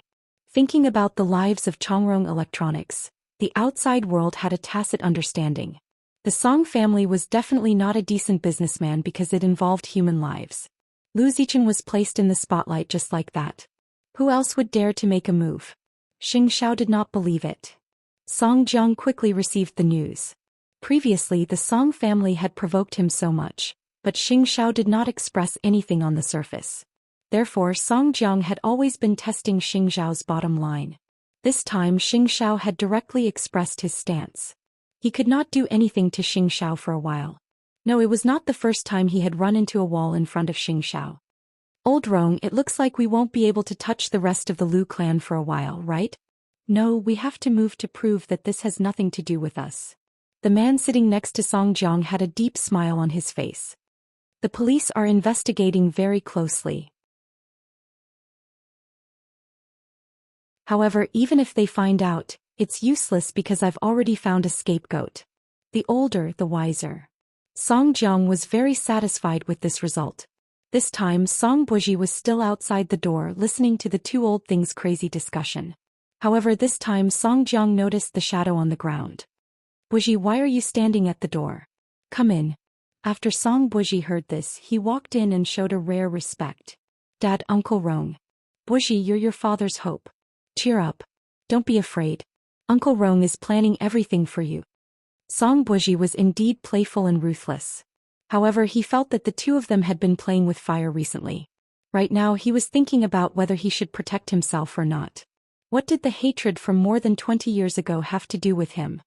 Dad, I think you're too impatient. Right now the whole city is pointing at the Song family. Shouldn't we not expose ourselves so thoroughly? What do you know, child? This way we can deter those who don't obey us. At the same time, we can also see how many people are willing to stand on our Song family's side.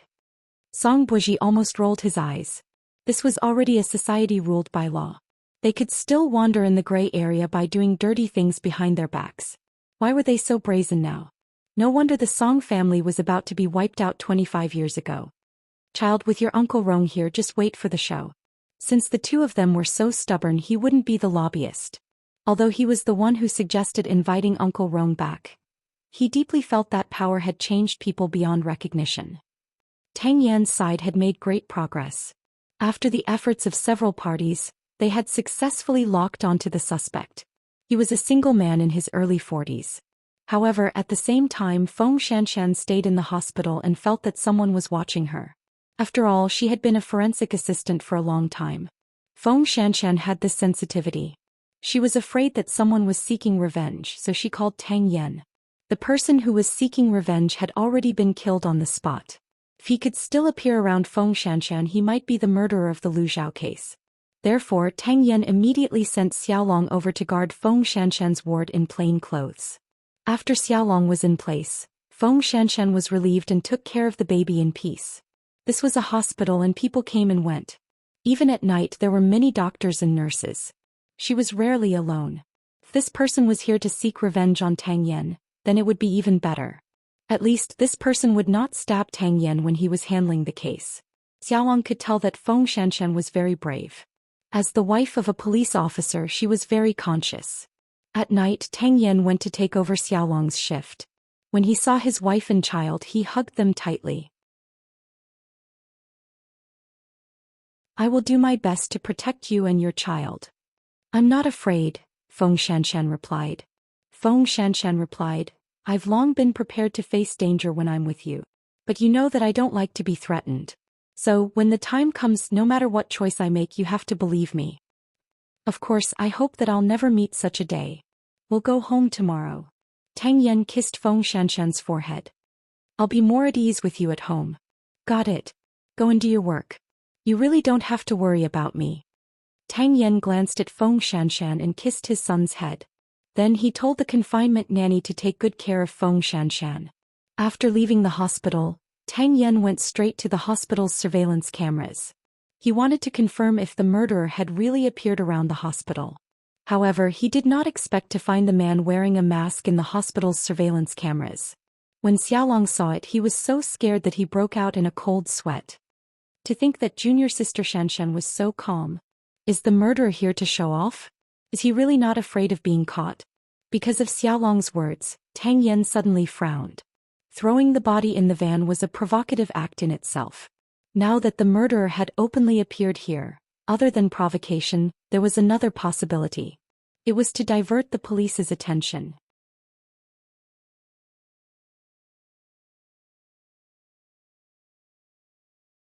Chapter 950. That woman with size 36 shoes. She was the real murderer and everything else was set up by someone. In addition to diverting the police's attention, it was also to stall for time.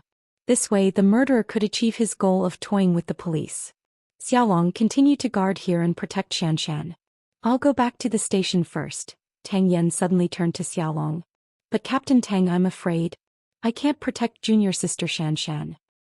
You just need to make sure that strangers can't get close to the ward. Pretend that you don't know that the suspect is around. After Tang Yan said that, he patted Xiaolong's shoulder. I'll go find the real murderer. Captain Tang, are you saying that this man isn't the real murderer? Tang Yan did not say anything and left the hospital as fast as he could. When he returned to the station, he called Mu Qiqi. Qiqi, I have something very important to ask you now. How tall is Lu Zhao? About 170 centimeters. But the strangulation marks on his neck are slanted from the center of his neck to both sides. What does this mean? The murderer isn't as tall as the deceased, Mu Qiqi answered seriously. But we can't rule out the possibility that the murderer might have set up a trap because such an injury is easy to fake. At the first scene, we also found a set of footprints of a woman. She was between 145 and 160 centimeters tall. Tang Yan explained the reason for his question. After Mu Qiqi heard this, she quickly continued, Lu Zhao is a man. Although he's already middle-aged, he's still healthy.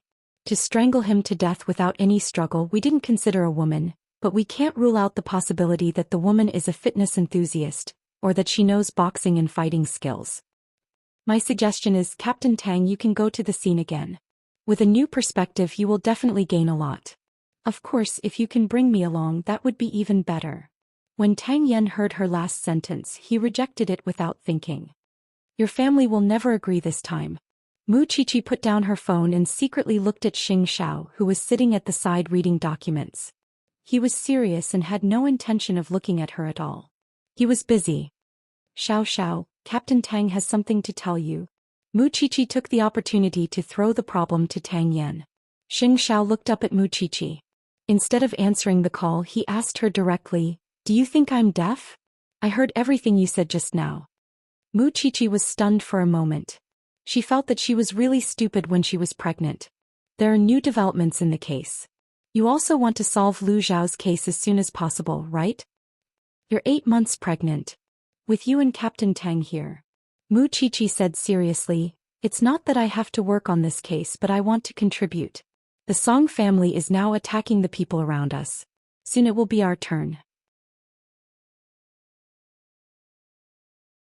Xiao put down the document, crossed his legs and looked at her. After a few seconds of silence, he reached out to Mu Qiqi. Give me your phone. Mu Qiqi obediently handed the phone over. Xianxia got up and walked to the window to talk to Tang Yan for a while. Then he returned to his seat and returned the phone to Mu Qiqi. Don't force yourself. Never. Mu Qiqi raised her hand and swore.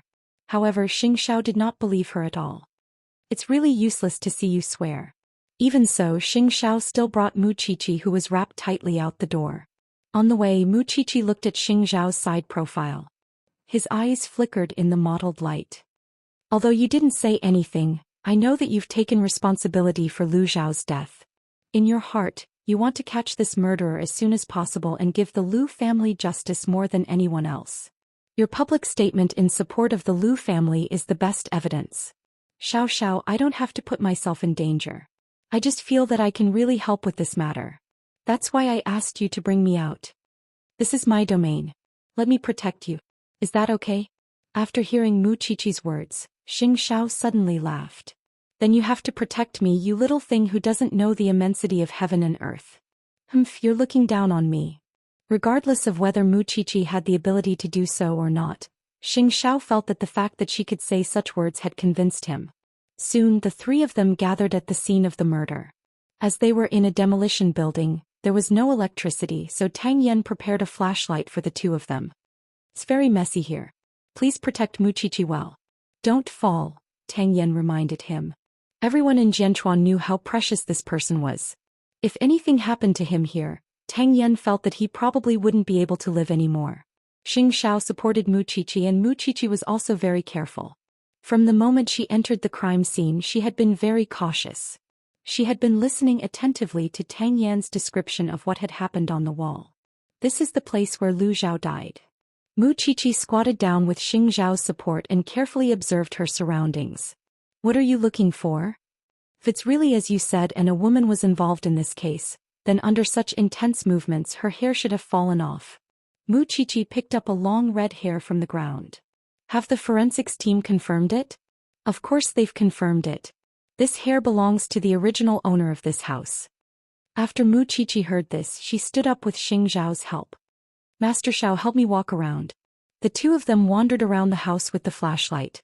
Mu Qiqi did not even let go of the few bedrooms. When the original owner moved, he didn't seem to have taken anything with him.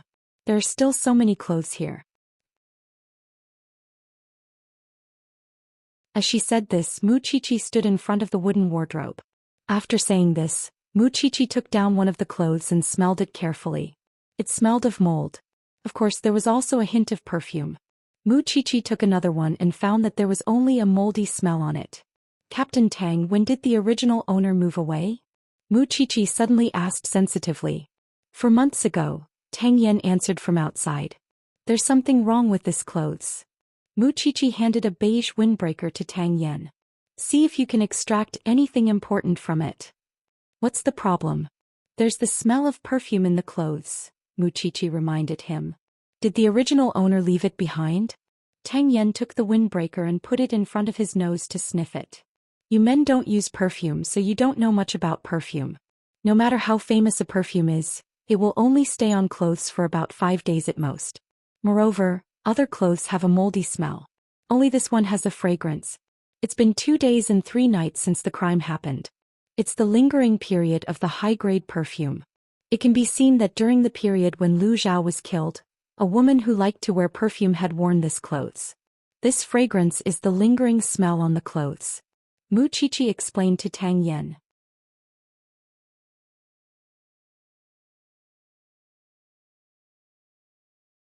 Chapter 951. I'm afraid I'll have to find an expert. Mu Qiqi shook her head. That was all she knew about perfume. After all, she didn't need anything else other than perfume to remove the smell. I'll go and get the surveillance footage from the nearby area again and visit the residents nearby to see if they've seen a woman wearing this dress and walking around. Or rather, I can get the surveillance footage of Lu Zhao being carried into the van and look at it again. Because of this dress, Tang Yan had a new direction to investigate the case. Leave the perfume to me, Xianxia, who had been silent all this time, suddenly said to the two of them. Mu Qiqi and Tang Yan suddenly turned their heads and looked at Xianxia together.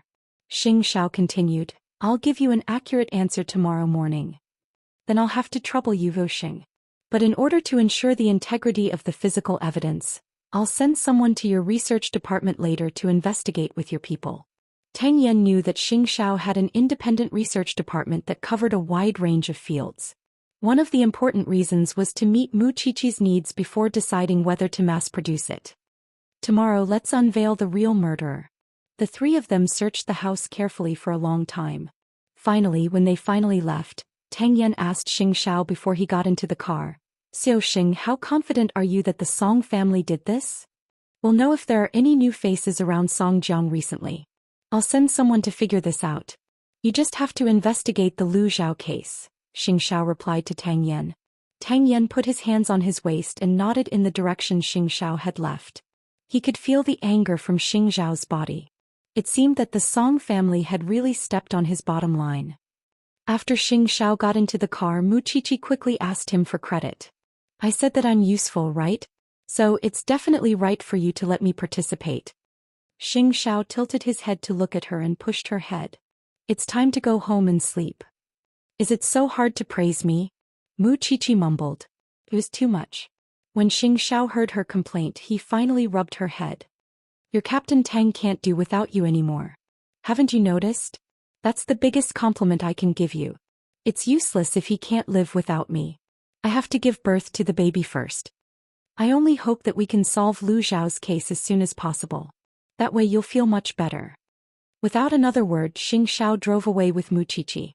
After returning home, he immediately informed the people in the scientific research department to cooperate with the police to extract the fragrance from the clothes as soon as possible. He also wanted to know the brand and origin of the perfume. As for the insides of the clothes, they absolutely could not be touched, because there might be biological traces of the woman left on them, such as skin or hair, which could be used to extract DNA. The people Tang Yan sent knew how to protect the physical evidence. The scientific research department had done an examination and had to immediately send it to the police station for further tests by the forensic doctor. Xianxia had promised a whole morning, but before the sun rose, stay up late had already come to a conclusion in the research department. He also found a sample of the perfume and asked the police to bring it back to the police station. The name of this perfume is Hypnotize Poison. It's a legendary perfume launched by Dior in 1998, Red Poison. Tang Yan read the detailed explanation left by the people from Zhongting's research department. A female murderer wearing designer perfume? Tang Yan thought about it and felt that it was too interesting. He took the sample of the perfume and sniffed it. He felt that the smell was very special and a little pungent. It wasn't a problem with the perfume, but the man was too straight. However, for now, the use of the perfume had to be put aside. That was because he was checking the surveillance cameras at various intersections. Most importantly, he was repeatedly watching the video of Lu Zhao being carried into the van. He had watched the entire scene more than 10 times. Originally, he had planned to give up, but the shadow on the glass door of the convenience store made Tang Yan press the pause button. Then he zoomed in infinitely and found that when the van driver was settling the bill with the owner of the store, the woman who was buying cigarettes was standing beside them. She had long hair and was wearing a beige trench coat. It was the one that Mu Qiqi had grabbed. Then the van driver went out and drove away. A moment later, the woman also left the convenience store with a mask on. "Old Qing, think of a way to verify this woman's identity." Tang Yan pointed at the sleepy old Qing and instructed. Old Qing took a look and his eyes widened. "Boss, who is this?" "The murderer of Lu Zhao's case." "A woman?" Old Qing was in disbelief. "She has an accomplice." Old Qing looked at the trench coat beside Tang Yan and knew that he was already confident. He immediately perked up and sat down in front of the computer. "Captain Tang, give me some time." At that moment, Tang Yan was in the branch office, racing against time to solve the case. The Song family was also planning to make a move again. This time, their target was Lu Zhao's daughter-in-law and grandson because women and children were the easiest to deal with. This could also destroy Lu Zichen's determination to move forward. Song Jiang and Uncle Rong were discussing in the study. At this moment, Song Buji also found out that Uncle Rong had a very fierce gang in his hands that specialized in dealing with difficulties for the rich. This was why Uncle Rong had come head-on. It was simple and crude, not giving people a chance to react. The two old men were discussing in the study while Song Buji sat in his office, watching the surveillance cameras. The police were trying to unravel the truth, and these two lunatics were plotting a murder case. Did they really think that Tang Yan and Xianxia were dead? The old man used to have some concerns, but now that Uncle Rome was back, he had completely lost his mind. In order not to be dragged down by the old man, Song Buji felt that it was necessary for him to keep a hand up his sleeve just in case. It was beautiful to play games with Xianxia and Muqiqi, but he did not want to completely involve himself in it. The next morning, Muqiqi got up and heard from Xianxia that the Lu family would go to the branch office to retrieve Lu Zhao's body and arrange for the cremation. I'll go and comfort the Lu family on your behalf. Muqiqi got up as well. Although you've already been there, I've also seen Lu Zhao's body. I think they'll be more at ease if I go and comfort them. Xianxia turned around from the mirror and glanced at Muqiqi. He did not refute her suggestion. Wear something thicker, big-bellied woman. Muqiqi was very unhappy when she heard that. There are two of me.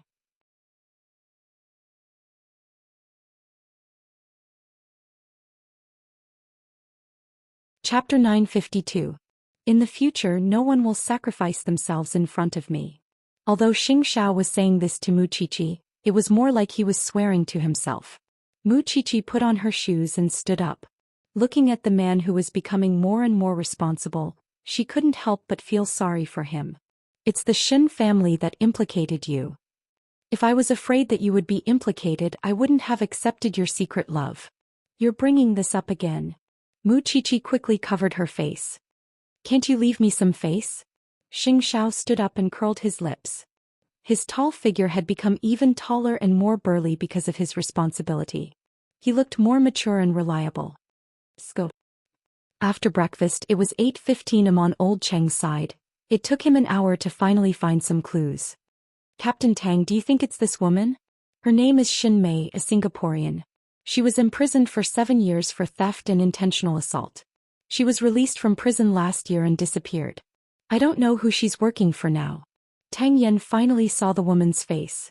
What a thin and beautiful woman. If she was acting with another man and lured Lu Zhao to the demolition building, then no one would suspect that such a weak-looking woman was actually a murderer. Did you extract anything valuable from the clothes? Tang Yan asked as he flipped through the information.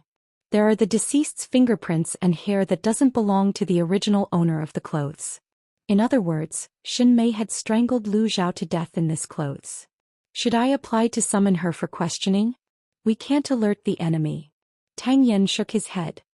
If you don't have conclusive evidence, it's impossible for a repeat offender like Xin Mei to admit to it. You have to know how strong that kind of person's mentality is. Then what should we do now? Old Ching scratched his head and asked, are we going to let her continue to get away with it? Just as Tang Yan was thinking about it carefully, thinking that he should hold a meeting to plan the next step, a subordinate at the door came to report that the Lu family had come to collect the body. At the same time, Muqiqi also came. Captain Tang, let me do the work of comforting the Lu family. Muqiqi was wearing a brown windbreaker and had a round belly. She walked in front of Tang Yan and said, Go ahead. Tang Yan nodded. No one was more suitable than Muqiqi for this matter. A moment later, Muqiqi, wearing sterile clothes and white gloves, led the Lu family to the morgue. This was also the first time Muqiqi met Lu Zichen. He was not tall, but he was very handsome. His face was full of grief. It was obvious that he respected his father a lot. Mr. Lu, I'm very sorry about your father's death, but I believe that with the police's efforts, they will definitely give your Lu family an explanation. Lu Zichen and his wife bowed to Muqiqi. He knew who Muqiqi was. On behalf of my parents, I would like to express my gratitude to you. This is your father's relic, the button on his suit. Because it's an important piece of evidence, we can't return it to you. Lu Zichen's eyes lit up when he heard the word, material evidence. He asked, do you have any clues about the murderer? Just go back and bury your father.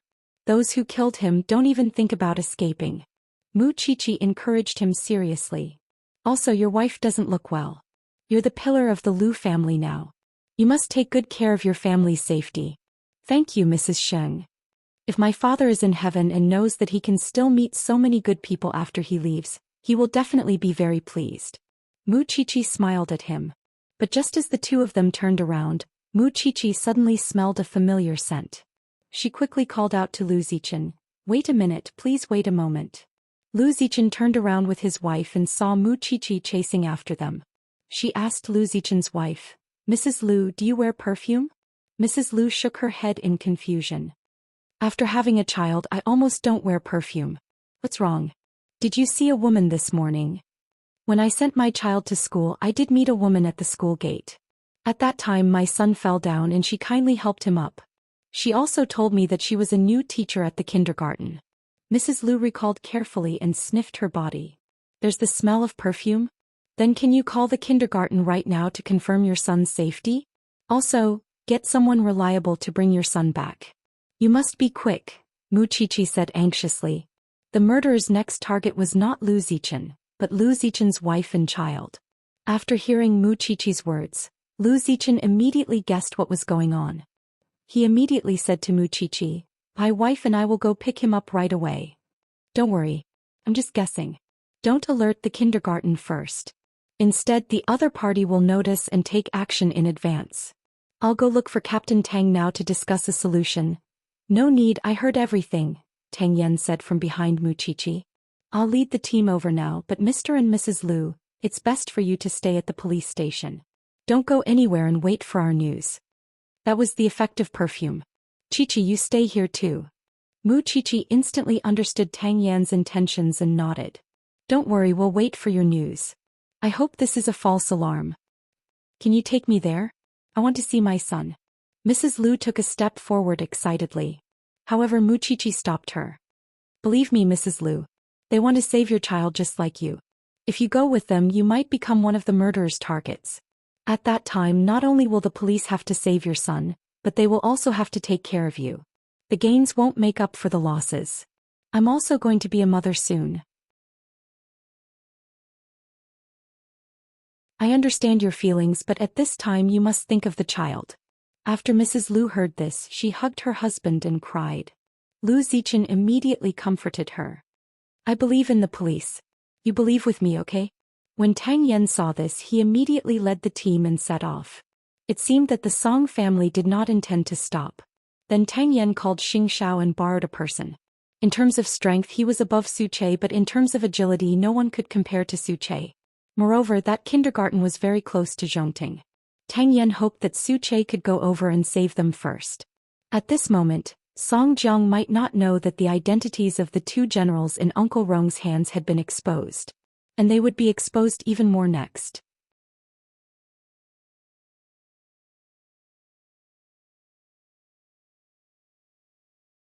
Chapter 953. Soon, the principal of the kindergarten was also notified and immediately made a phone call to confirm whether the children of the Lu family were staying in the class. However, after confirming, the teacher found that the Lu family's child was not in his seat. The principal immediately went out to verify, but he heard from the form teacher that the child had drunk too much water and wanted to go to the bathroom, so the new teacher had already sent him over. "How long has it been?" 20 minutes, the form teacher said after looking at his watch. "He hasn't come back in 20 minutes. Don't you know to go and take a look?" The principal panicked and quickly brought his assistant to the bathroom to look for the child.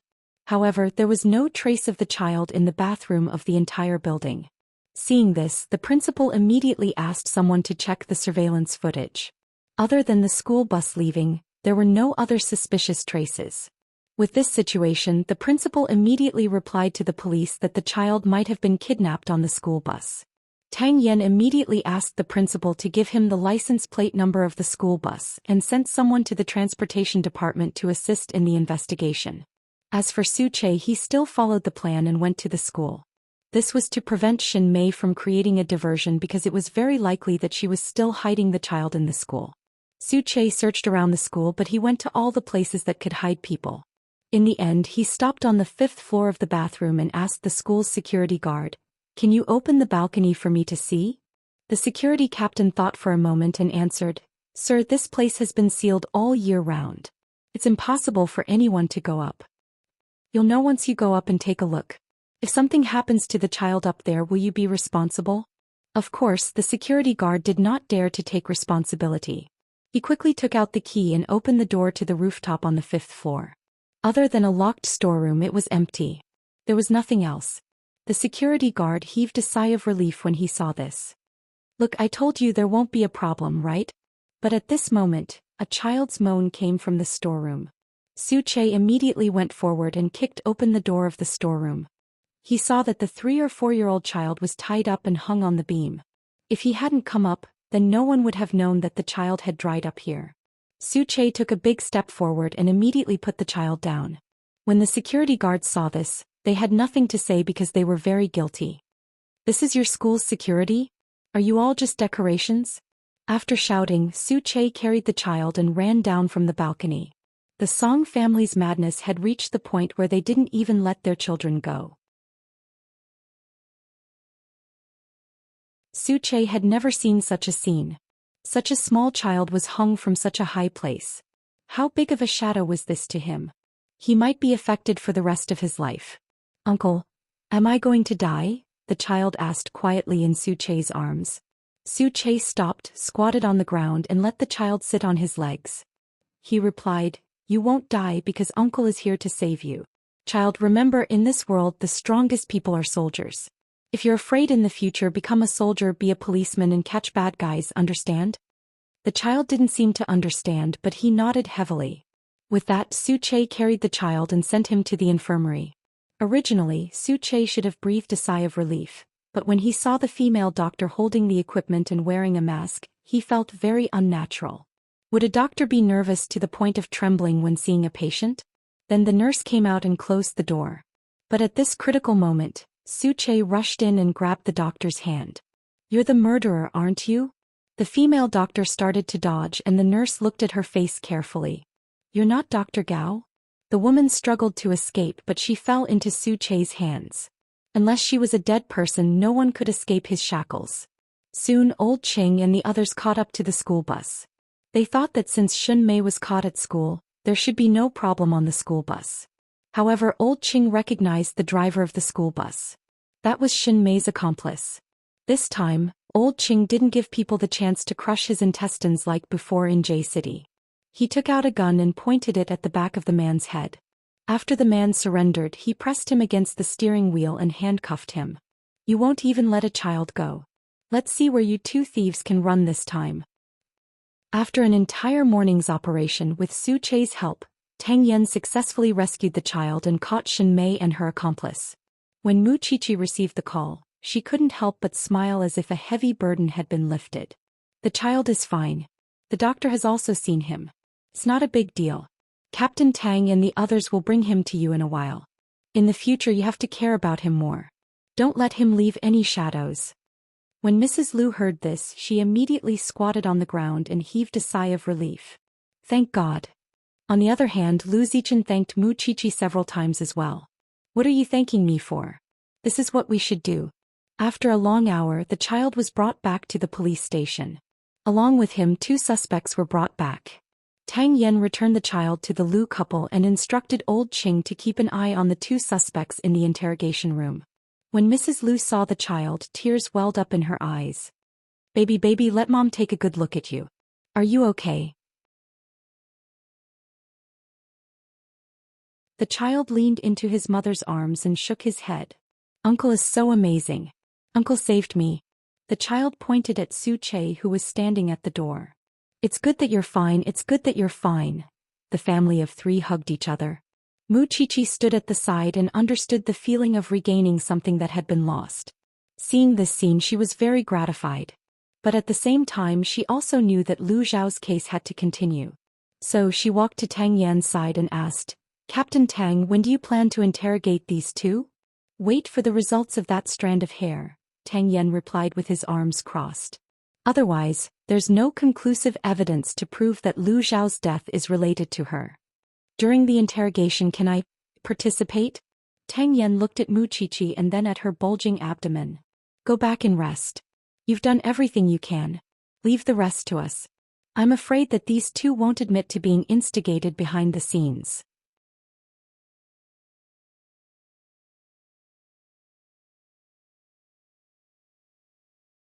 Chapter 954. I have already asked someone to take Shin Mei's hair and compare it with the one found on the clothes. Yes, we will have the answer soon. Let's go back. Suche was also rushing her. Madam, Chief Sheng asked me to take you home. Mu Qiqi looked at the three members of the Lu family and nodded. Got it. I'll pack up and go back now. Don't worry about Xianxia. My mommy and fifth aunt will help. Thank you. I will hurry up and solve the case as soon as possible. The people Mu Qiqi hated the most were those who touched the old, women and children, and the Song family did all of them. Therefore, no matter what others thought or planned, as long as Tang Yan could use her, she would help the police and the Song family settle the score at all costs. After Mu Qiqi left, Tang Yan asked the police to block the news in case the Song family came to cause trouble. Before he could get any solid evidence, he wanted to see what he could dig out from these two people's mouths. Then the three members of the Lu family also said goodbye to Tang Yan. Captain Tang, thank you so much for today. Lu Zichen protected his wife and daughter. If it wasn't for the police's timely rescue, I'm afraid my son would have been dead. The person you should thank is Qiqi. She was pregnant last night and found the smell of perfume at the murder scene. Today she came to send your father off. Otherwise, we wouldn't have found out that the murderer's target was your son, Tang Yan said honestly. Jianchuan has been very chaotic recently. Be careful. We know. We'll leave my father to you. Lu Zichen's family of three bowed to Tang Yan. It's my job. Don't worry. After that, Tang Yan sent someone to send the Lu family away. However, just as Lu Zichen walked out of the police station with his wife and children, he saw Su Che waiting at the door. President Lu, our President Xing wants to see you. I wonder if it's convenient? Lu Zichen looked at Mu Qiqi in the car and nodded. I'll follow behind you. Now that Xing Xiao wanted to meet the Lu family, he would not avoid it at all. Anyway, Xing Xiao had already expressed his full support for the Lu family. This was also to prevent the Song family from continuing to target the Lu family. Soon, Su Che brought Mu Qiqi and the Lu family to Zhongting's office.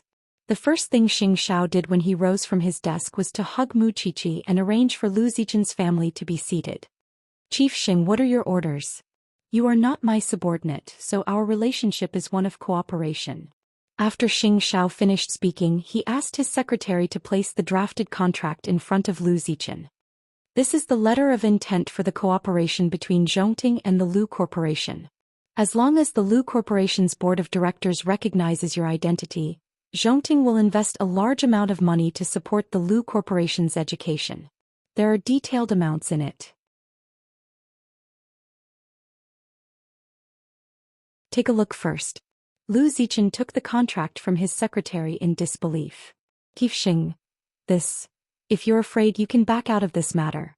I'll arrange a safe place for your family of three. Xing Xiao even arranged a second option for Lu Zichen. However, Lu Zichen shook his head. My father died for no reason. Now the murderer has yet to be brought to justice. As his son, how can I abandon him and go abroad to enjoy myself?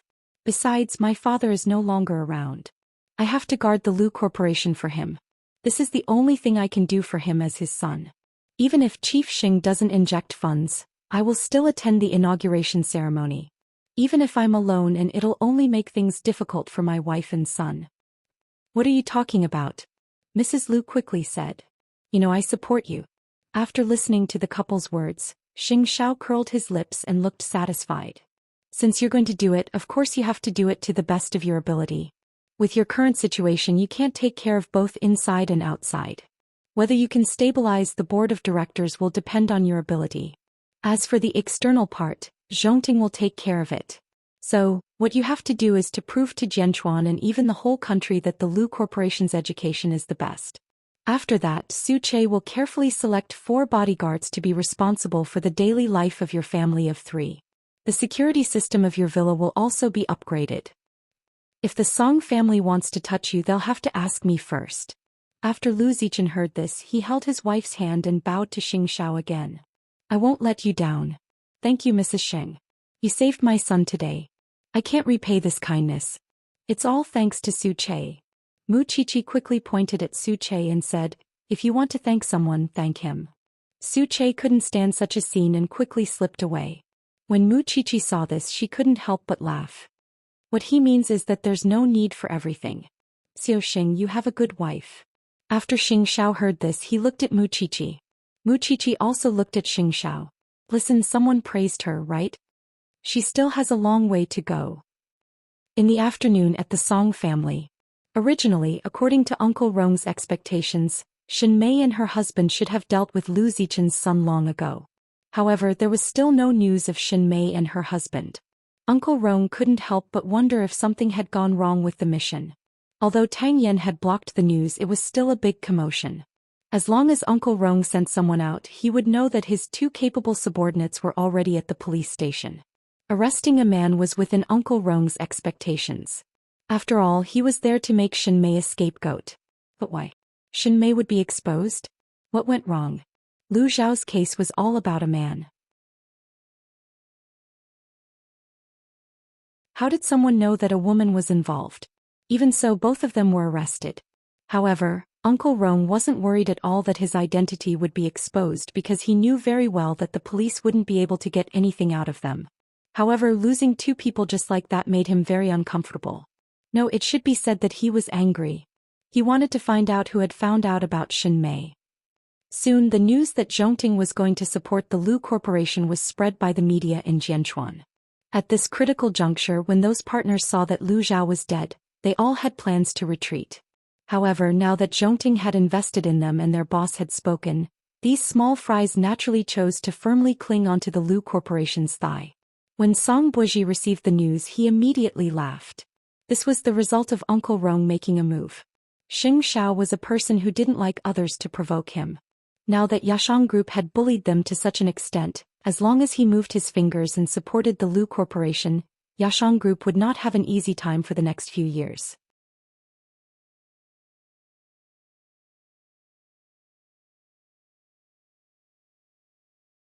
Chapter 955. What are you saying? Song Jiang was so angry that he was almost confused. Because of your radicalism, Xianxia has already openly invested in Yashang Group. Do you know the consequences of his intervention? Yashang Group is a foreign company to begin with. It has already taken a lot of effort to compete with local companies.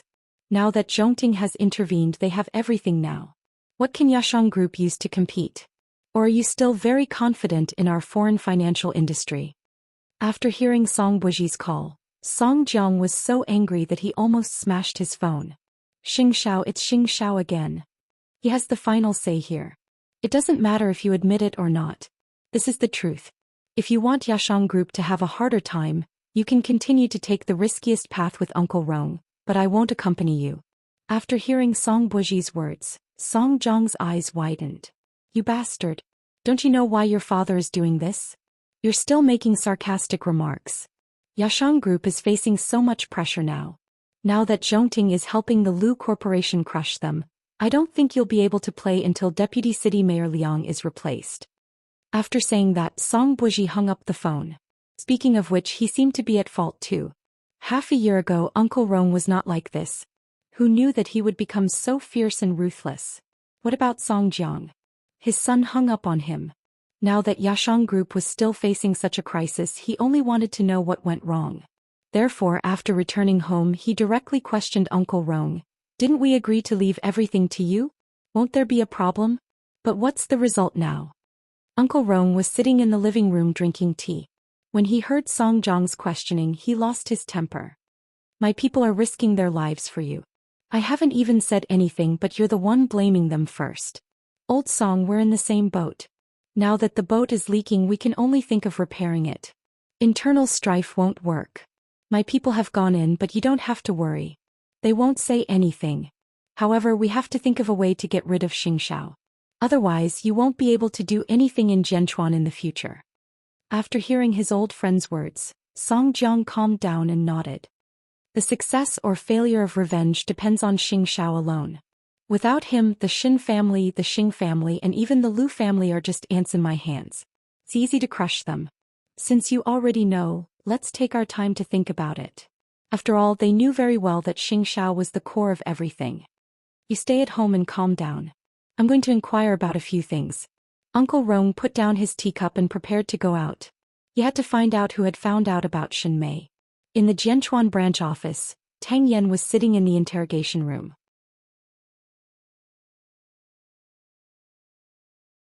Opposite him was a petite and beautiful woman. She was the famous Xinmei. Why did you kidnap that child? Tang Yan's tone was still calm because he knew that he would have to waste a lot of time dealing with this cunning suspect. I just saw that the Lu family is rich, so I wanted to have a child. Xinmei lowered her head and answered very calmly. Because she was caught red-handed kidnapping the child, she couldn't deny it. In addition, there was the child's confession and so on. Even if she wanted to refute, she didn't have the chance. Is that so? But you locked the child on the rooftop and didn't chase him away. Your intention was to kill him, not to take him away, right? I just wanted to wait for the limelight to pass before I took him away, Xinmei answered smoothly. So, you want to extort money from the Lu family to ransom him? Yes. Xinmei continued to nod. The one locked up next door is your companion? Tang Yan didn't continue to dwell on the child.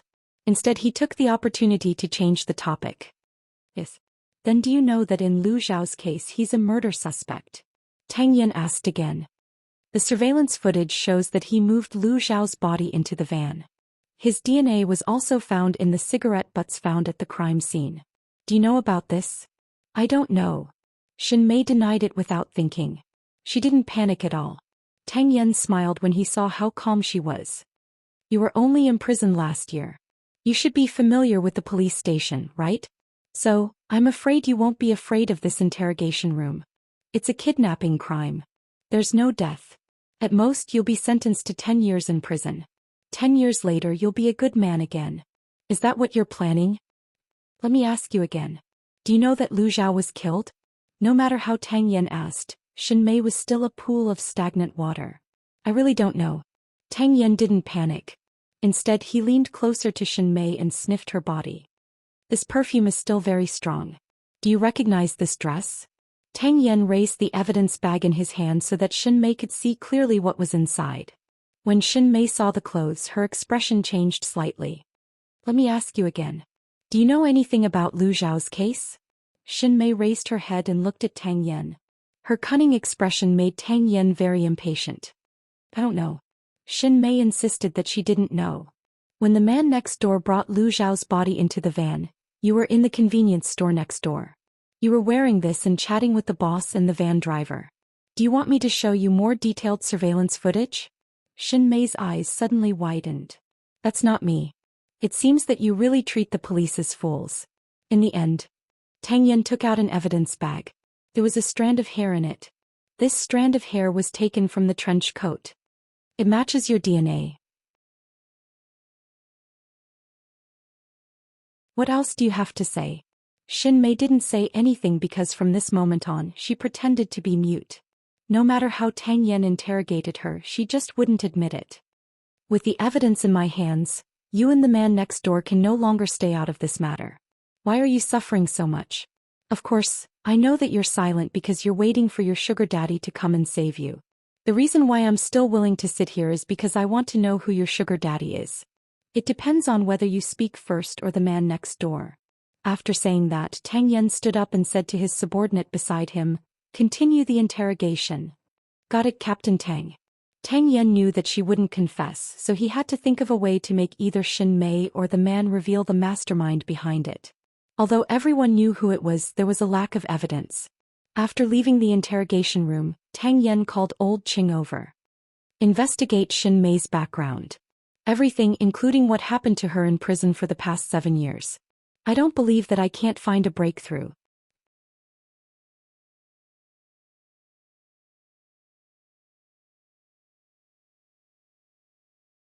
Chapter 956. Tang Yan didn't want to go to the hospital to see Feng Xianxian and the child. Instead, he wanted to bring the mother and son home. It was so chaotic outside now. Who knew if the Song family would target the three of them again? Everything was fine with the first two people, but now they had a child. After experiencing so many twists and turns, he didn't want to put his wife and child in danger. Therefore, after arriving at the hospital, he helped Feng Xianxian pack her things. How's the case going? Feng Xianxian hugged their child and coaxed him while asking the man who was packing. It's almost over. Tang Yan carried the mother and son's belongings and placed them on the chair. Then he carefully took his son from Feng Xianxian's hands. Go pack up. We'll leave the hospital immediately. After lying in the hospital for a few days, Xianxia had long been homesick. After this case is over, I'll stay at home and accompany you for a few days. Tang Yan coaxed his son and said gently to Xianxia, I haven't changed his diaper yet and I don't know how heavy he is. The child has been born for a few days but I'm still out of it. Xianxia smiled and nodded. After hearing Xianxia's answer, Tang Yan freed one hand and wrapped it around Xianxia's neck. He kissed her forehead gently. It's been hard on you these few days. Xianxia shook her head again because she knew that although this man was out all day, he was worried about her and her son. After you're done with your confinement, we'll go and thank Fifth Aunt and Auntie Xing. I'll listen to you. Xianxia now had a husband and a son. She was very satisfied. The couple brought their son back to the house. On the other hand, Xianxia had been investigating the new people around Songjiang for the past few days. With the joint efforts of a few people, they finally had a good harvest. According to the information sent by Su Che, this person's surname was Feng and he was known as Uncle Rong. He had been in the underworld for 20 years and later he cleared his career abroad. He was ruthless and merciless.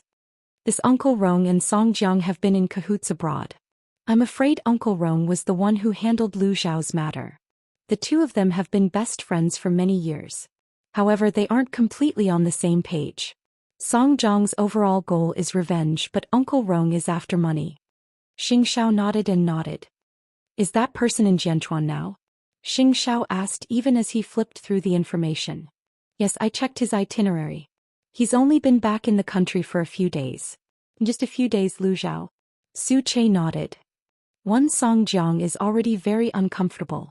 If there's another Uncle Rong, I'm afraid we'll also encounter a lot of difficulties, especially with the Lu family's matter this time. Zhongting stepped forward to block the disaster. I'm afraid those two people have long regarded you as a thorn in their side and will be happy to get rid of you. No matter what, I will always be an obstacle to them. Xianxia did not take that to heart. Next, investigate the relationship between Shen Mei and this Uncle Rong and see if we can find any clues between them. Xianxia put down the information and gave Su Che a task. Tomorrow is Lu Zichen's inauguration press conference. We have to attend. After what happened this morning, Lu Zichen's family is probably scared out of their wits. Next, you put in place the security. The family of three will naturally be safe and sound. Moreover, Songjiang should now know that all the problems were with him, not with the Lu family. There was no other use in dealing with the Lu family other than consuming his own strength. Then, didn't the president take all the danger on himself? After Xianxia heard Su Che's words, he put down the pen in his hand and leaned back in his office chair. He revealed a smile. If these two really work together to deal with me, it'll save me a lot of effort. I'm just afraid that they'll put their minds where they shouldn't be. Su Che knew that the other place Xianxia was talking about was Muqiqi. However, everyone knew how important Muqiqi was to him. Moreover, she was pregnant. Compared to dealing with him, it was much easier. This time, the Lu family's suppression of the Yashang group will expose more shortcomings in the Song family's economy. It won't be long before Songjiang can't sit still. It was late at night. Muqiqi was at home, anxiously waiting for the results of Shen Mei's interrogation. However, the two of them refused to say anything. Even in the face of the evidence, the two of them still showed extraordinary mental fortitude and did not say anything at all. When Xianxia returned home, he saw the pregnant woman who was 8 months pregnant. She did not behave at all, so he directly carried her and put her on the bed. From now on, if I don't see you on the bed when it's time to sleep, don't even think about helping me with anything the branch office wants. Muqiqi leaned against the bed and pouted. I just want to know if Shen Mei confessed. You know very well in your heart that she won't confess. That's why you're walking around the room. Xianxia directly exposed her. These two people are well trained. They already have a lot of experience in dealing with such things. If they don't make a ruthless move, they won't let go. Do you know the identity of the person behind them? Xianxia reached out and hugged Muqiqi. He hoped that she would be a little more muddle-headed and stupid. You're pregnant now. You need to rest. Muqiqi actually knew that she had indeed gone overboard during this period of time. Xianxia had fulfilled everything she wanted to do. She couldn't ask for anything more.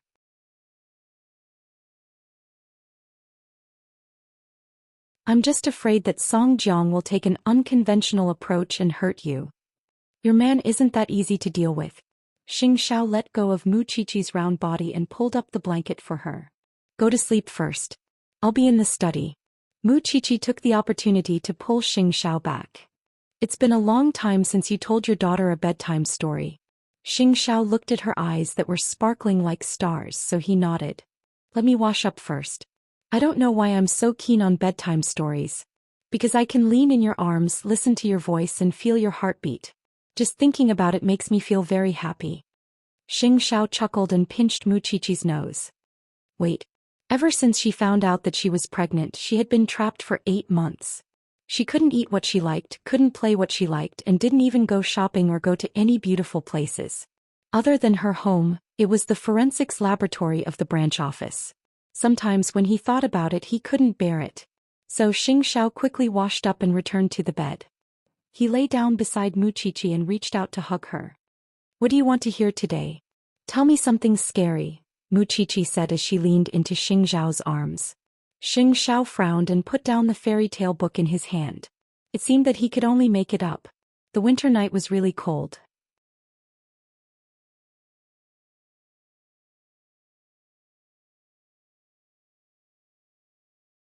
Chapter 957. The police officer interrogating Xinmei had been dozing off. However, Xinmei was in high spirits. She sat on the chair swaying but did not say a word. Tang Yan coaxed his son to sleep and returned to the police station. He found that Xinmei had not confessed yet. He wanted to use some tricks, but the chief suddenly came to the interrogation room. Tang Yan, come out for a moment. Tang Yan walked to the chief and saw the chief introduce him to a person. This is Chief Long from the 9th Division. The reason why he came here is because he heard that we caught Xinmei, so he specially came to apply for us to transfer her to him for interrogation. Tang Yan frowned when he heard the words 9th Division. He had heard that the higher-ups were investigating Bai Sini's case, but no one had taken action. This time they had appeared and asked for Xinmei. I want to know the reason. Song Jiang, Feng Chong and Xinmei you caught are all in the same boat. We've been waiting for Feng Chong for a long time, but we haven't seen him make a move. This time he exposed Xinmei. Of course, we want to get something new from Xinmei's mouth, Chief Long explained. Tang Yan, don't worry. When she goes to the 9th Division, she'll vomit everything. It's better than sitting here and letting you guys stare at each other. What do you think? Song Jiang has caused so much trouble. Are you still not planning to close the net? Tang Yan's tone was a little unfriendly. If I hand my prisoner over to you, I won't get any information. How can I end Lu Zhao's case? As long as Xinmei confesses, I can tell you everything. The premise is that you must abide by the rules of confidentiality. Of course, that's not a problem, Tang Yan replied. Instead of letting Xinmei be locked up here, it would be better to send her to the 9th Division. That way, the results of the investigation would come faster. After all, the 9th Division was responsible for the interrogation of these major cases. They had much more methods than the police station. Then I'll take Xinmei away now. I'll leave the other one to you. Chief Long took the person and Tang Yan helped transfer her. After that he asked the chief, are the people from the 9th Division reliable? Anyway, they can ask whatever you want to know. Tang Yan did not ask any more questions. Instead he went to another interrogation room. The man who had been treated as a scapegoat was currently looking down at his feet. No one knew what he was thinking. Yang Wentao, Tang Yan shouted. You're Xinmei's lover, right? In September this year you were diagnosed with lung cancer. Knowing that you don't have much time left, you decided to help Xinmei do something big, right? The man in front of her was completely silent. It's fine if you don't want to tell me, but do you know where Xinmei went? Tang Yan asked the seriously ill man. She was taken away by the 9th Division. Do you know what kind of place the 9th Division is? That place isn't the police station. The police will treat you politely and even serve you tea. Once you enter that place, the only path left for you is to confess or live a life worse than death. The longer you persist, the longer she will suffer. The man finally raised his head. I want to see Xinmei. Not to mention you, even I can't see her now. Tang Yan answered him directly. The evidence for the kidnapping of Lu Zhao and the Lu family's child is conclusive. You can't deny it, but as long as you tell us the whole story, Shinmei can avoid a lot of pain. You're in the middle stage of cancer. You know how it feels. If you want to give her a chance, you'd better tell her. The man put his palms together. It was obvious that he was struggling. I can't say it. If I say it, she will die too. Then let's just wait like this. Tang Yen spread his hands and made an indifferent gesture. Anyway, Shinmei is in the 9th division now. It doesn't matter if you don't tell her. She will have to tell you everything. After saying that, Tang Yen got up from the chair. This is the last chance I'm giving you. In the future, even if you want to tell me, I won't fight for you to go to the 9th division to plead for you. I don't know much, Yang Wentao said nervously. Yang Wentao said nervously, I only know that there's someone above Shinmei, but I've always been working with Shinmei. I do love her and I'm indeed going to die. But if the police want me to explain the mastermind, I really can't answer anything. Then explain the process of you and Shinmei's crime clearly. Lu Zhao's case.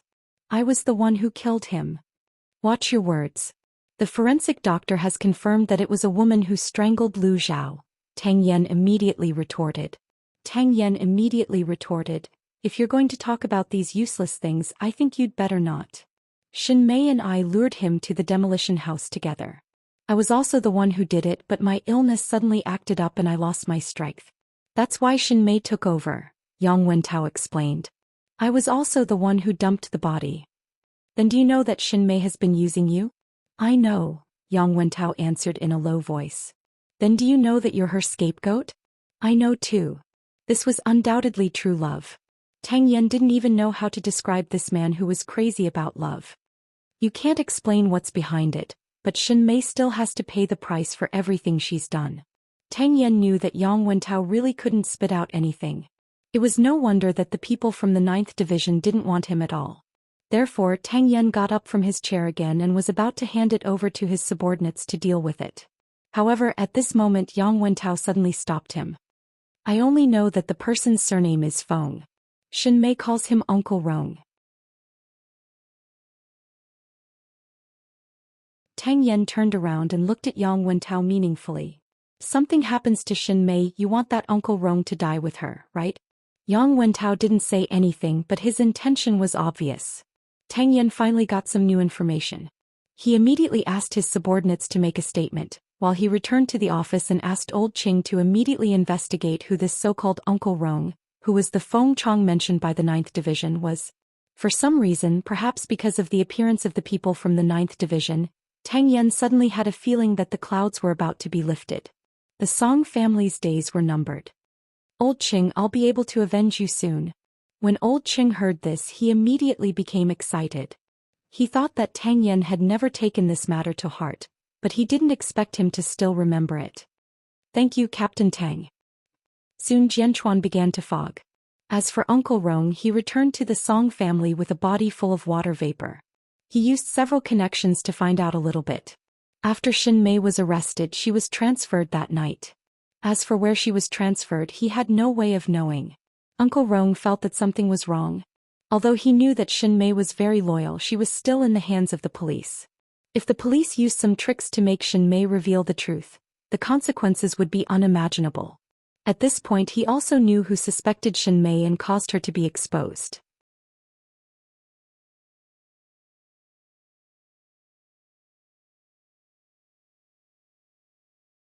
Chapter 958. However, in front of Song Jiang, Uncle Rong did not show any signs of panic. After entering the Song family's living room, he saw the father and son of the Song family drinking tea around the sofa. Why would he drink tea in the middle of the night? It was just an act. Thinking of this, Uncle Rong put down his frown and sat beside Song Jiang. It's been a long time since I've seen you two play chess together. We were waiting for you. Song Buji put down the chess piece and looked up at Uncle Rong. Uncle Rong, your subordinates have been arrested by the police. So what? My subordinates are loyal to me, they will never betray me. You believe them, but how can we believe them? Right now Yashang Group is in troubled times. You should go abroad to avoid trouble. Song Buji said to Uncle Rong mercilessly, if the police find out about our relationship again, then the Song family's hard work for more than 20 years will be over. When Uncle Rong heard this, he couldn't help but sneer. He stood up and slammed the table. You and your son are still as good as ever. Who did I come back from abroad for? I killed someone for you, father and son. Now that my people are inside, you want to kick me away for your own safety? How can there be such a good thing in this world? Old Feng were also thinking about the long term. Think about it. Now that Yashang Group is being suppressed by the Lu Corporation, and Zhongting is interfering. Now that the police have caught your subordinate, if she can't take it and says everything, none of the three of us will be able to escape. If I go abroad, who can guarantee my safety? Plus, when I go abroad, you and your father will cut off our relationship. Then won't I be the only one left to take the blame? Uncle Rong was no fool. He naturally would not do something that would harm his interests. I will never leave Jianchuan. Both of you, father and son, give up on this idea. When Song Buji saw Uncle Rong sit down again, he gave his father a look. The father and son had a tacit understanding. They could only appease him first. I know what you and your father are thinking. But we are in the same boat now. No one can stay out of this. We can only get through this together. Don't you want to deal with Xiao? I have a way. We only have a chance to survive if we take him down. Therefore, from now on, the three of us must trust each other unconditionally. However, what Song Jiang was thinking about now was not how to take down Xiao, but how to get rid of Uncle Rong. If the police found any clues, they would not be able to protect themselves, let alone Xiao. I'll talk about my method first. See if there's any room for it to work. I know that Mu Qiqi has an aunt in Jianchuan. Right now, the only person around her that's easy to deal with is this aunt. You two think carefully about whether you want to deal with me or Mu Qiqi's aunt first. I'll wait for your reply. After saying that, Uncle Rong stood up and returned to his room. Song Jiang sat on the sofa and took a deep breath. He regretted his radical actions. He had a good hand, but now he had messed it up. Actually, the situation isn't that bad, but Dad, you have to be prepared. Song Buji was hinting that Song Jiang had to make a choice. The dangerous person upstairs could not be left alive. At the branch office, although Tang Yan knew about Feng Chong from Yang Wentao, he would not act rashly before Shin Mei's confession came out. This was because he wanted to wait for Shin Mei's confession to come out before he dealt with Song Jiang and the others in one fell swoop. The night gradually darkened. Jianchuan in winter seemed deserted and desolate. Tomorrow was Lu Zichen's inauguration press conference. As the CEO of Zhongting, Xiao would also attend the press conference tomorrow. The next morning, Mu Qiqi straightened her bulging belly and personally helped Xiao put on an irregularly tailored white suit. Looking at his tall and slender figure, Mu Qiqi could not help but say, "Master Xiao, there will be many socialites and ladies at the press conference. They will all be staring at you. I'll only look at Lu Zichen." Xiao lowered his head and said to her, "Are you satisfied? I want to go too. Lu Zichen is an outstanding man. I want to see him shine." Lu Zichen is an outstanding man? Xiao could not help but repeat Mu Qiqi's words. His tone was filled with jealousy. Mu Qiqi immediately laughed. She grabbed his shirt and asked, "Can't I praise others? Go change your clothes. I'll take you out in 10 minutes. Xiao did not continue discussing this issue with her. Instead, he wanted to bring her to the venue of the inauguration press conference. Mu Qiqi seized the opportunity and quickly went to the cloakroom. However, after changing her clothes, she frowned again. "I'd better not go. I haven't put on makeup for a few months. I don't look energetic when I'm barefaced like this." After Xiao heard this, he entered the cloakroom and held her hand. "You're my woman. I'll just look at you. It's not up to others to admire you, and I won't allow them to judge you. Can we go now?" After getting pregnant, women would sometimes let their imaginations run wild because the other party was too outstanding. However, because of this man's protection, Mu Qiqi felt very at ease. The two of them walked downstairs hand in hand. They had already arranged to leave immediately, but Tang Yan's phone call delayed Xiao. "Shin Mei has told us, so we're going to summon Feng Chong immediately." She didn't mention Song Jiang. Xiao frowned and asked Tang Yan. "Step by step. These people are very cunning. Sooner or later we'll get rid of them," Tang Yan answered Xiao calmly. "When we catch Feng Chong, his relationship with the Song family will gradually become clear. When that time comes, we won't have a chance to send the father and son to prison. Feng Chong won't be that easy to catch." This was not Xiao's discouraging words but the truth. Feng Chong had many years of experience in the underworld. What he knew best was to protect his life. It doesn't matter if he's easy to catch or not. The fact that the police have summoned him means that they've found him. I don't believe that he and the Song father and son will be together in the end. I'll attend the Lu Corporation's event first and wait for your news. Xianxia saw that Mu Qiqi was a little tired from standing downstairs, so he was about to hang up the phone. It would not be easy for Tang Yan to go to the Song family to capture them now. It might even anger Feng Chong. However, the path of the three of them was about to come to an end. He wanted to solve these three problems once and for all before the little thing gave birth. Mu Qiqi saw that Xianxia had been on the phone for so long and guessed that it might be Tang Yan. She asked, "What's the progress on Captain Tang's side? Let's go to the event first. I'll tell you on the way." Xianxia hugged her and protected her as she left the banyan courtyard and got into his black Bentley. After hanging up, Tang Yan also began to take action. He did not know what method the 9th Division had used to make Xin Mei confess. It had only been one night, but Xin Mei had actually vomited out everything that she needed to.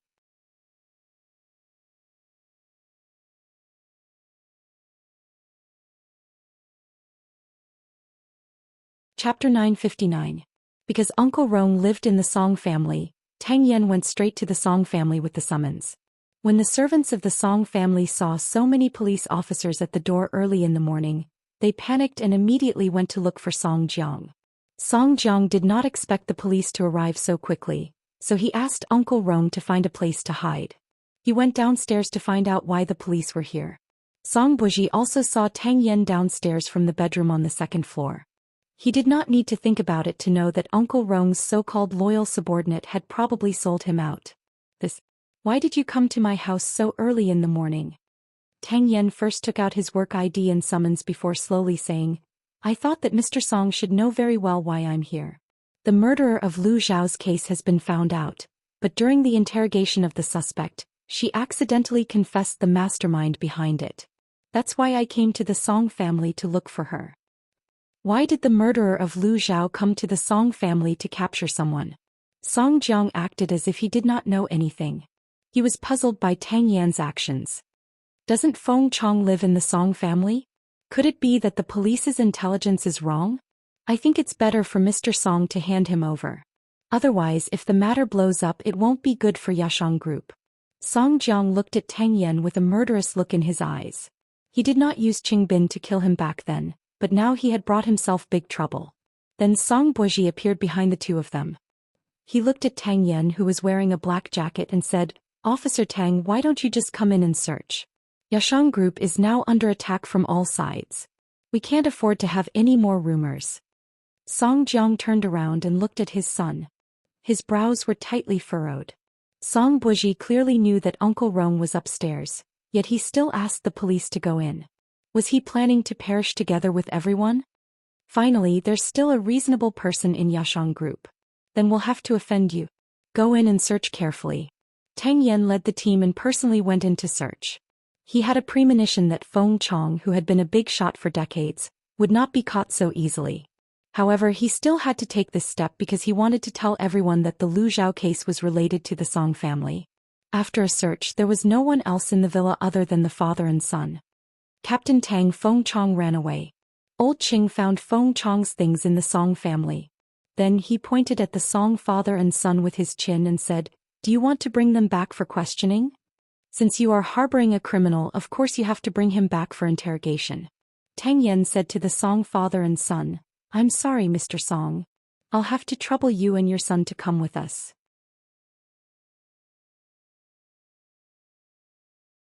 Lu Zhao's case has nothing to do with us. But the criminal is staying in your house. Does it matter? Come with us to make a statement first. The police are handling this case. Please cooperate, Tang Yan said to the two of them in a businesslike manner. Song Jiang's face was ashen and even the veins on his neck were vaguely visible. However, he had no choice. Let's go with Captain Tang. It's all for the sake of living. It's not easy. At this moment, Song Buji suppressed his father's anger. If he was really angry, he would fall into Tang Yan's trap. After all, it was easy for people to say and do wrong things when they lost control. Okay, we'll go with you, but let me warn you, Captain Tang, Yashang Group is not to be trifled with.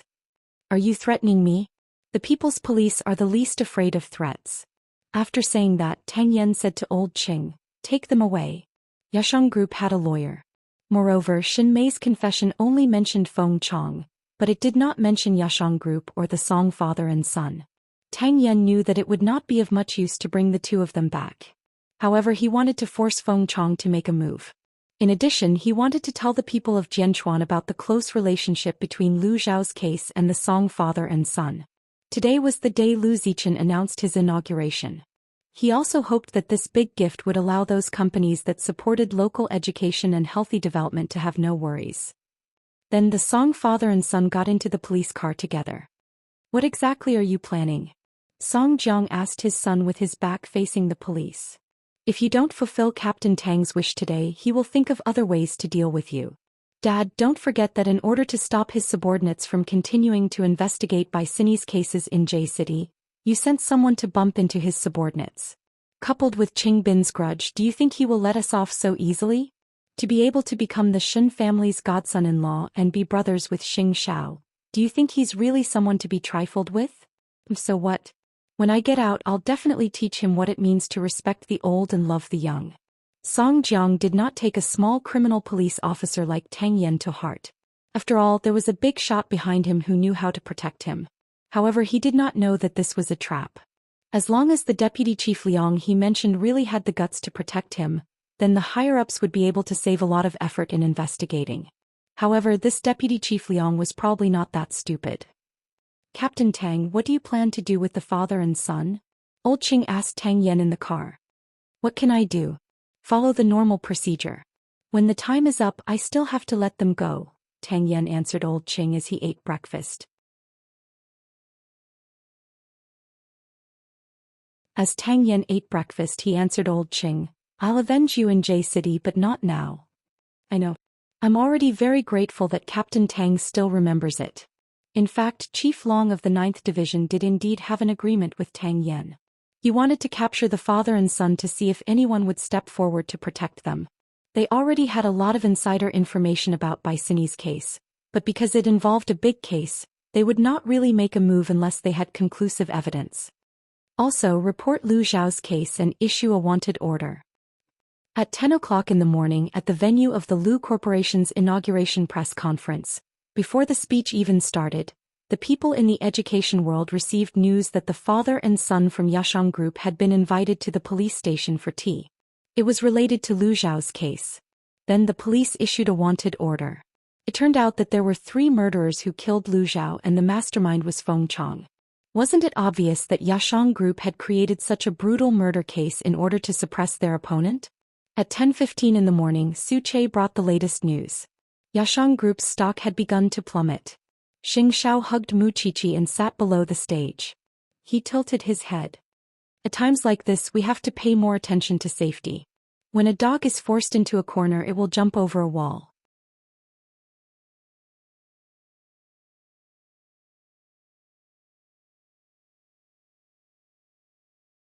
Chapter 960. Tang Yan's failure to catch Feng Chong was within his expectations. So what would Feng Chong plan to do next? Feng Chong worked hard for the Song father and son, but in the end he was wanted by the police. If it were him, he would not be willing to let it go. Moreover, Feng Chong was ruthless and merciless. If there was no news from Tang Yan for a day, then the people around him and the little thing would be in extreme danger. On the stage, Lu Zichen had already appeared in front of the public in his formal attire. However, what no one expected was that he was holding his son's hand. The exciting moment is here. Mu Qiqi grabbed Xingzhao's palm and was slightly sweating. She also hoped that in this world good people would be rewarded. Under the spotlight, Lu Zichen faced his peers, the big shots of the industry and the media. First he bowed sincerely. Then he held the microphone and began to speak. Before I announce that I will take over the Lu Corporation, I would like to share a piece of good news with everyone. The police have arrested my father's murderer. I believe that my father's spirit in heaven will be able to rest in peace. Everyone must be very curious why I brought my son to the stage. Actually, just yesterday he was tied to the rooftop of the school by my father's murderer. He narrowly escaped death. He's not even 3 years old, but as a father I still harden my heart to tell him that as a business, we rely on our conscience. It's too shameless to use such despicable methods to deal with competitors. I want him to remember this grudge, not to remind him to take revenge, but to remember that when he grows up he should never use such methods to hurt others. Do you remember? The little boy did not have stage fright in front of so many adults below the stage. He nodded obediently. That I'll remember. Seeing Lu Zichen like this, Muqiqi could not help but sigh. In the future his child would definitely be very outstanding. Then the little boy was picked up by his mother. At that moment Lu Zichen looked at Xianxia again. Before I start my inaugural speech, I want to thank someone, CEO Xing of Zhongting. I know that before our Lu Corporation you have helped many companies in Jianchuan, including the former Lu Corporation and the Su Corporation. You have done many meaningful things, but I really didn't expect you to invest so much in the education industry. Thank you for your generosity. You allowed our Lu family to find a glimmer of hope when we were struggling at death's door. I'm really grateful to you. Xianxia said nothing. Instead he rose to his feet and bowed slightly in front of everyone. It was just a gesture. And because of Xiao's presence today, Lu Zichen's inaugural speech was appreciated and supported by many successful people. First, it was to educate Lu Zichen's character. Only such a person would have hope in the future.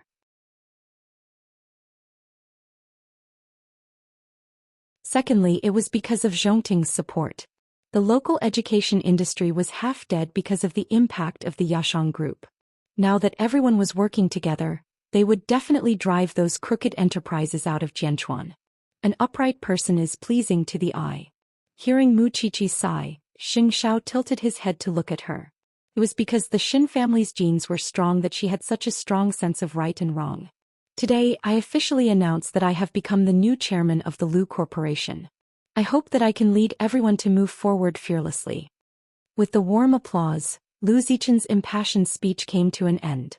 Today was a good day not only because of the rise of the Lu Corporation, but also because of the Song family's bad reputation.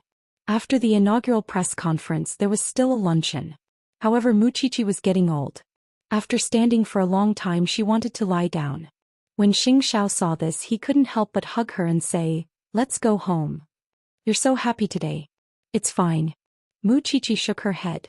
When others saw Xiao's protective and meticulous appearance, they really couldn't imagine that this person was still the crown prince of Huangyao who killed decisively and did things based on his mood. What kind of charm did this little bride have to make such a person become so mature for her? "I'll help you sit by the side for a while.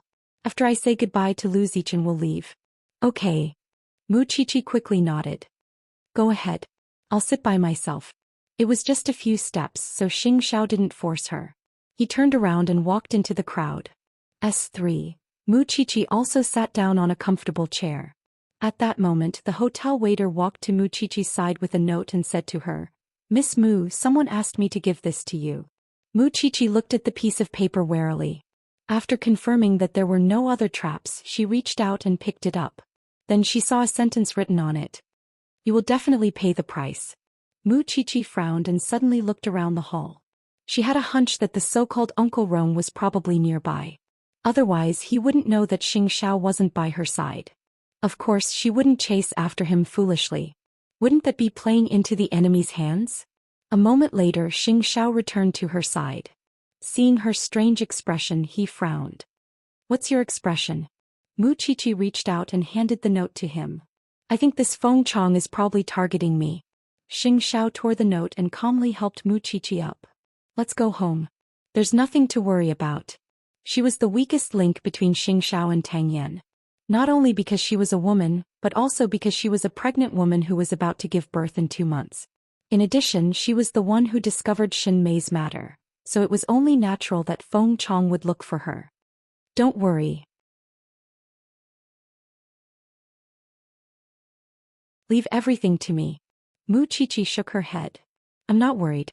I just think that Feng Chong is very bold. He even dared to come to such a place. The police are looking for him everywhere. Whether he dares or not, no matter what he's doing, he won't be able to achieve his goal."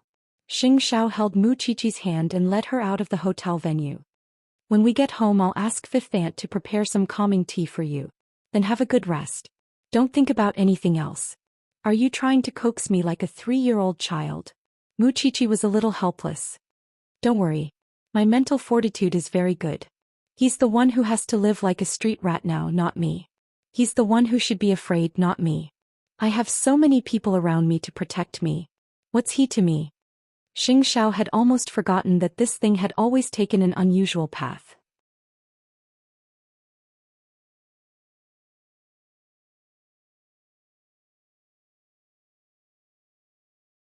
Chapter 961. He needs to be fed.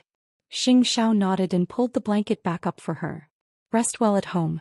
Xiao, take care of my aunt's safety for me. This was what Mu Qiqi was most worried about. She was afraid that Feng Chong's so-called making her regret was to touch the person closest to her. Got it. Xianxia got up and left the bedroom. Even the little one could feel that Feng Chong's target was Su Zipei. How could he not think of it?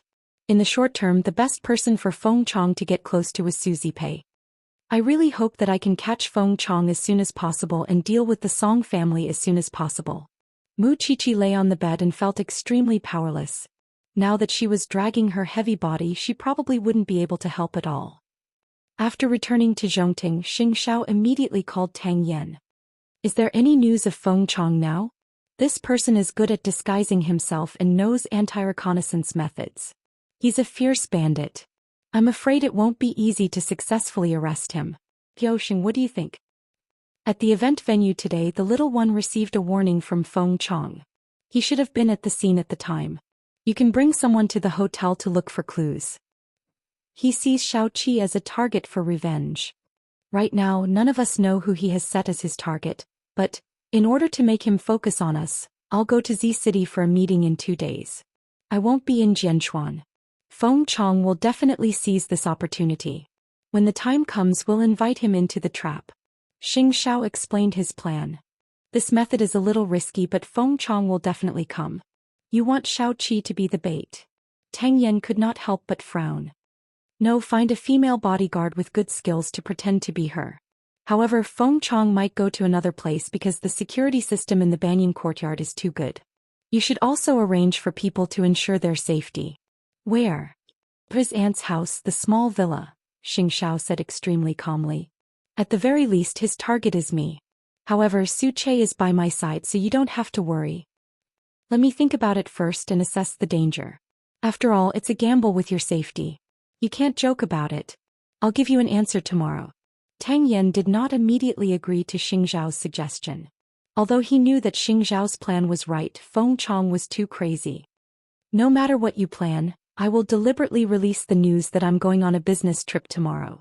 I understand. After the call, Xianxia immediately called his secretary to arrange the interview in Z City 2 days later. It would be best if he could find an opportunity to make it public. Su Che, who was standing beside Xianxia, thought that Xianxiao's plan was crazy too. If you really let Feng Chong know your whereabouts, then his target must be you. I understand Feng Chong's mentality very well. He has been in the underworld for so many years and he has always been like this.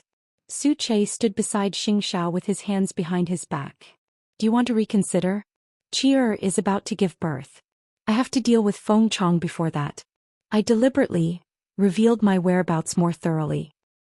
You're playing with your life. Xianxia smiled confidently. I believe in my brain and I believe in your skills even more.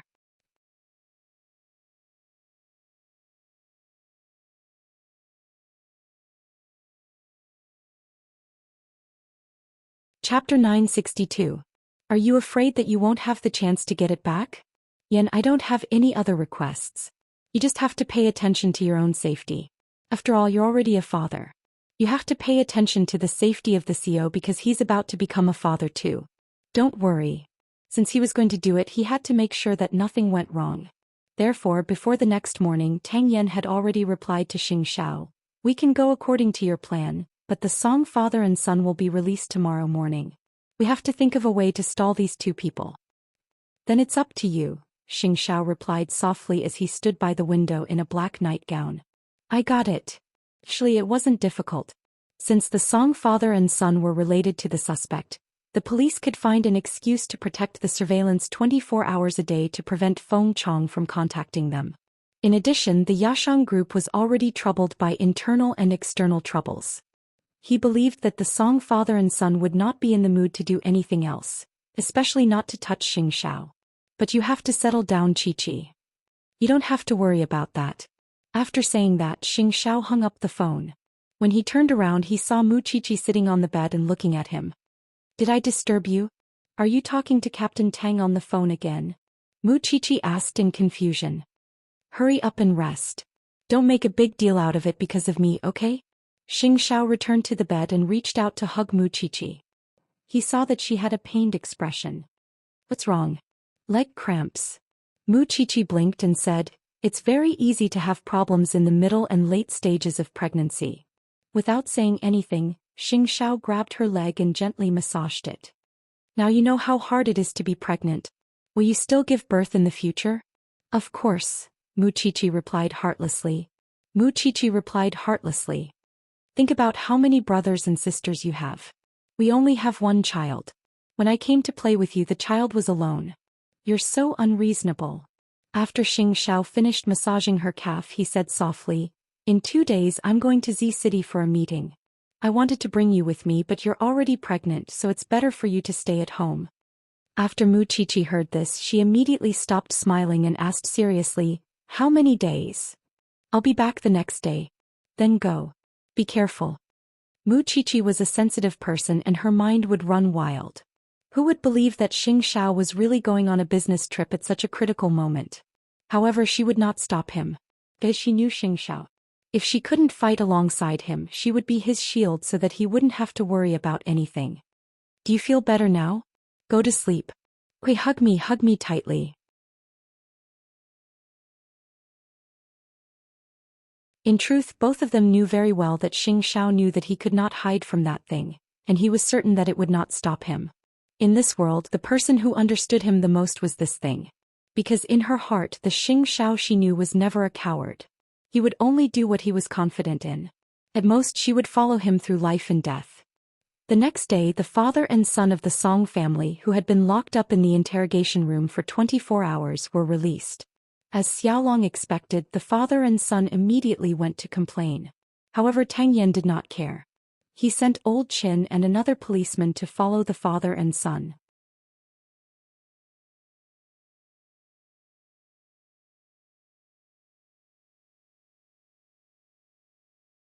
Chapter 963.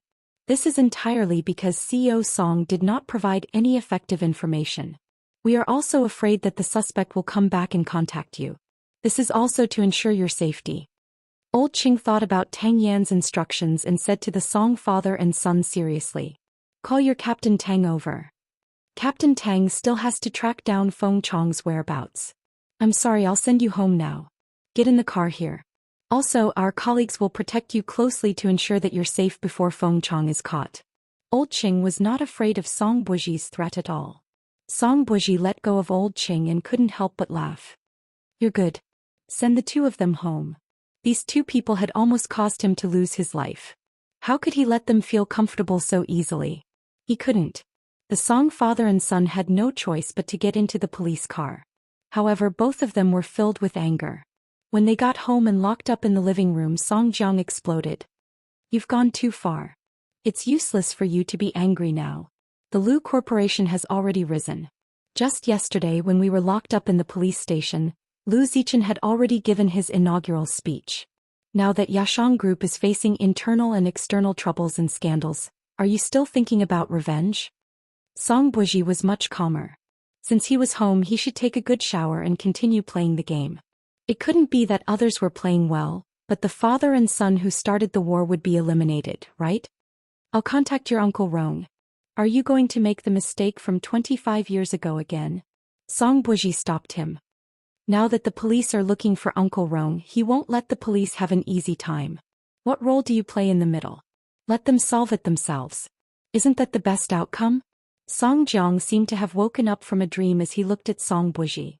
From his son's plan, he was going to completely get rid of Feng Chong. We're just in charge of reorganizing Yashang Group. Why bother with the police? Don't forget your target is the Shen family. After hearing his son's words, Song Jiang almost thought that he had gone senile. But aren't you tired of being followed at home by this group of jinxes every day? Tang Yen wants to delay us. It's good that Uncle Rong can't contact us and avoid our responsibility. Isn't that perfect? Song Jiang calmed down and nodded in satisfaction. You're finally not going against me. Stay at home and watch the show. After saying this, Song Buji took off his coat and returned to his room.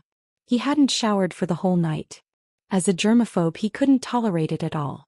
Song Jiang sat down on the chair. He suddenly felt that he was not as calm as his son during this period of time. Therefore, he planned to take advantage of the fact that the police were following him for the next 2 days to reflect on himself.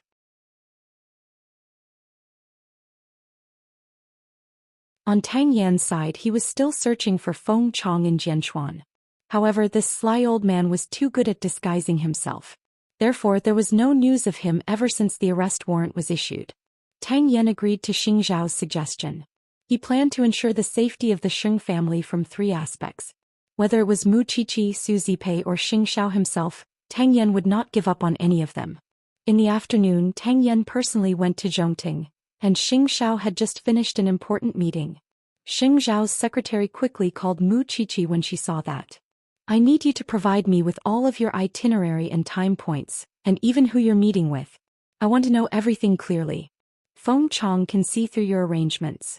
He'll only believe you if you send people to wait near the Banyan courtyard and the small villa. Our goal is to make Feng Chong think that we didn't expect him to come looking for me directly. Xing Zhao did not intend to reveal his exact itinerary to Tang Yan. Xing Zhao, Feng Chong is a ruthless bandit. Tang Yan was a little helpless as he tried to persuade Xing Zhao. You want to use the greatest chance to make Feng Chong focus on you, right? From the beginning to the end, you didn't want Feng Chong to look for Xiao Qi and her aunt. You're so relaxed. How could Feng Chong not know that you're plotting against him? Even if you don't think about yourself, you have to think about Xiao Qi. I'm going to Z City. That's not your jurisdiction. It'll take time to mobilize police resources. Moreover, those police officers might not cooperate with you. They might alert the enemy, Xing Zhao explained. Second, I have Su Che. Moreover, I'll deliberately design a few weak points and wait for Feng Chong to come to me. If I'm not confident, I won't tell you at all. Thirdly, no one is more concerned about Qi than I am. The matter with the Song family has been dragged on for too long. I don't want her to worry about being watched or being in danger when she's giving birth. Tang Yan opened his mouth, but he couldn't say anything. What if something happens to you? Have you thought about it? Hearing Tang Yan ask about what he was most worried about, Xing Zhao leaned back and chuckled. I'm here to catch someone, not to die. But, before Tang Yan could finish his sentence, the door of Xing Zhao's office was pushed open. Mu Qiqi walked to the 2 men with her bulging belly and sat down beside Xing Zhao. Captain Tang, just listen to Xiao Zhao's arrangements, Mu Qiqi said to Tang Yan. No one can change his decision. Don't I still have you? Xing Zhao pinched her palm and said. But I won't stop you. At most, if you're injured, I'll take care of you for the rest of your life. If you die, I'll be buried with you. When Mu Qiqi said this, she was very casual. To her, it was as if it was only natural.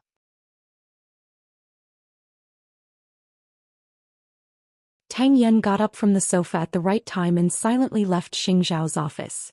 He thought that there was no way to continue the conversation today.